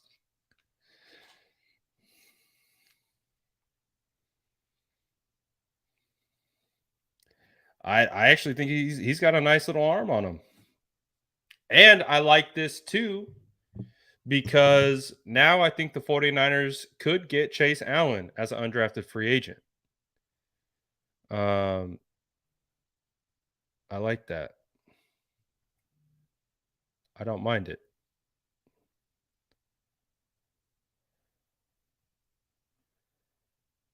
And we have Debo respond now. We have Debo responding now. Debo just tweeted, at this point, bruh, bored. Stupid.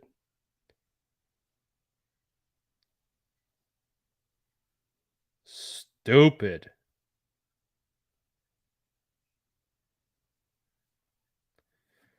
Stupid.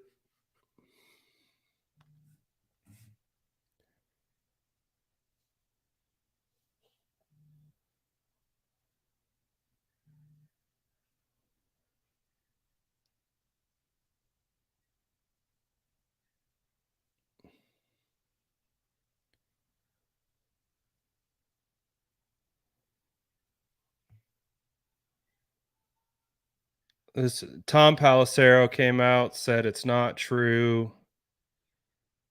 This retarded. Ridiculous. Excuse my language.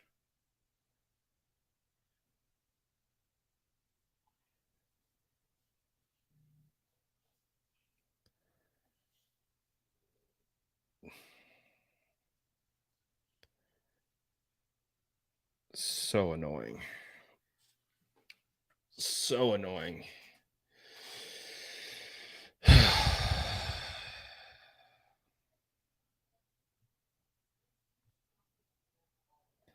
All right.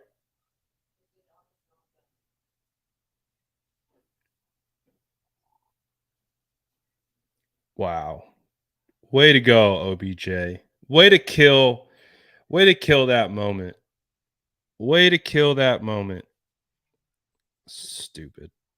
All right. Well, now the run on undrafted free agents is going to begin.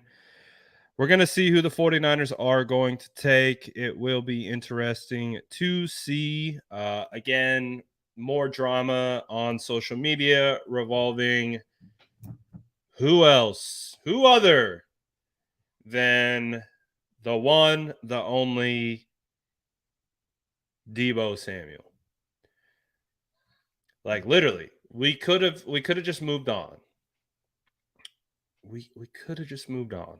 Could have just they won't let us forget about it. They won't let us forget it. They just can't. They just can't stop. Oh. I like the Brock Purdy pick.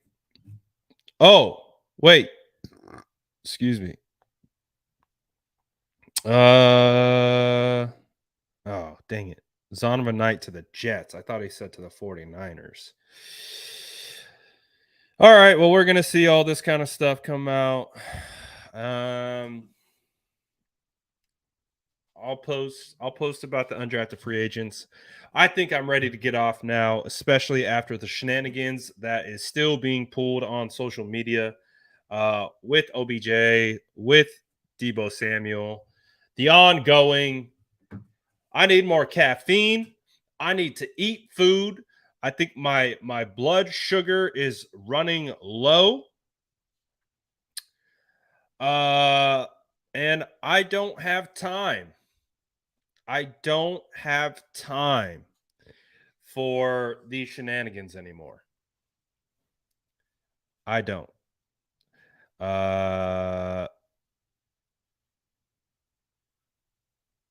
So,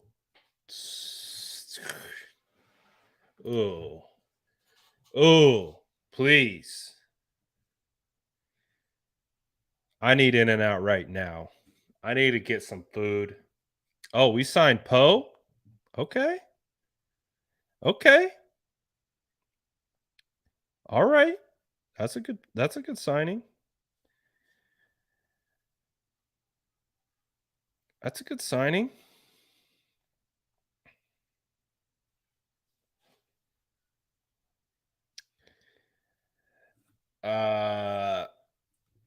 All right. I need to get some food. I'm tired of the social media drama. I need food. I'm getting hangry. I'm hangry now. The thick boy's hangry. The thick boy's hangry. You don't want to see thick boy getting hangry. The thick boy's hangry. I need to get some food. All right, guys. I appreciate you sticking with me. It's been a wild one. Again, of course, drama right there at the end, but the 49ers select Brock Purdy with Mr. Irrelevant. I actually like that pick. And we already have added Jason Poe as a free agent. So we'll continue to see how it goes. Again, I'll be posting on all my platforms. Feel free to hop over there. But I'm out of here. I got to get some food. I'm hangry now, officially. And shout out to everyone who vibed. We'll probably be back maybe tomorrow. We'll see. It's a Sunday. We'll see. But thank you for everyone who vibed. If you watch this whole thing, again, you know the vibes. Grab a cookie on your way out. Get a participation trophy. We appreciate you guys. Shout out to SDS. Appreciate you guys as always. We made it. The draft is over. We did it. We'll have plenty more recaps throughout the week, talking about all the draft picks, all that kind of stuff. So shout out to everyone. You guys have a phenomenal rest of your Saturday, and I will see you guys later. Peace.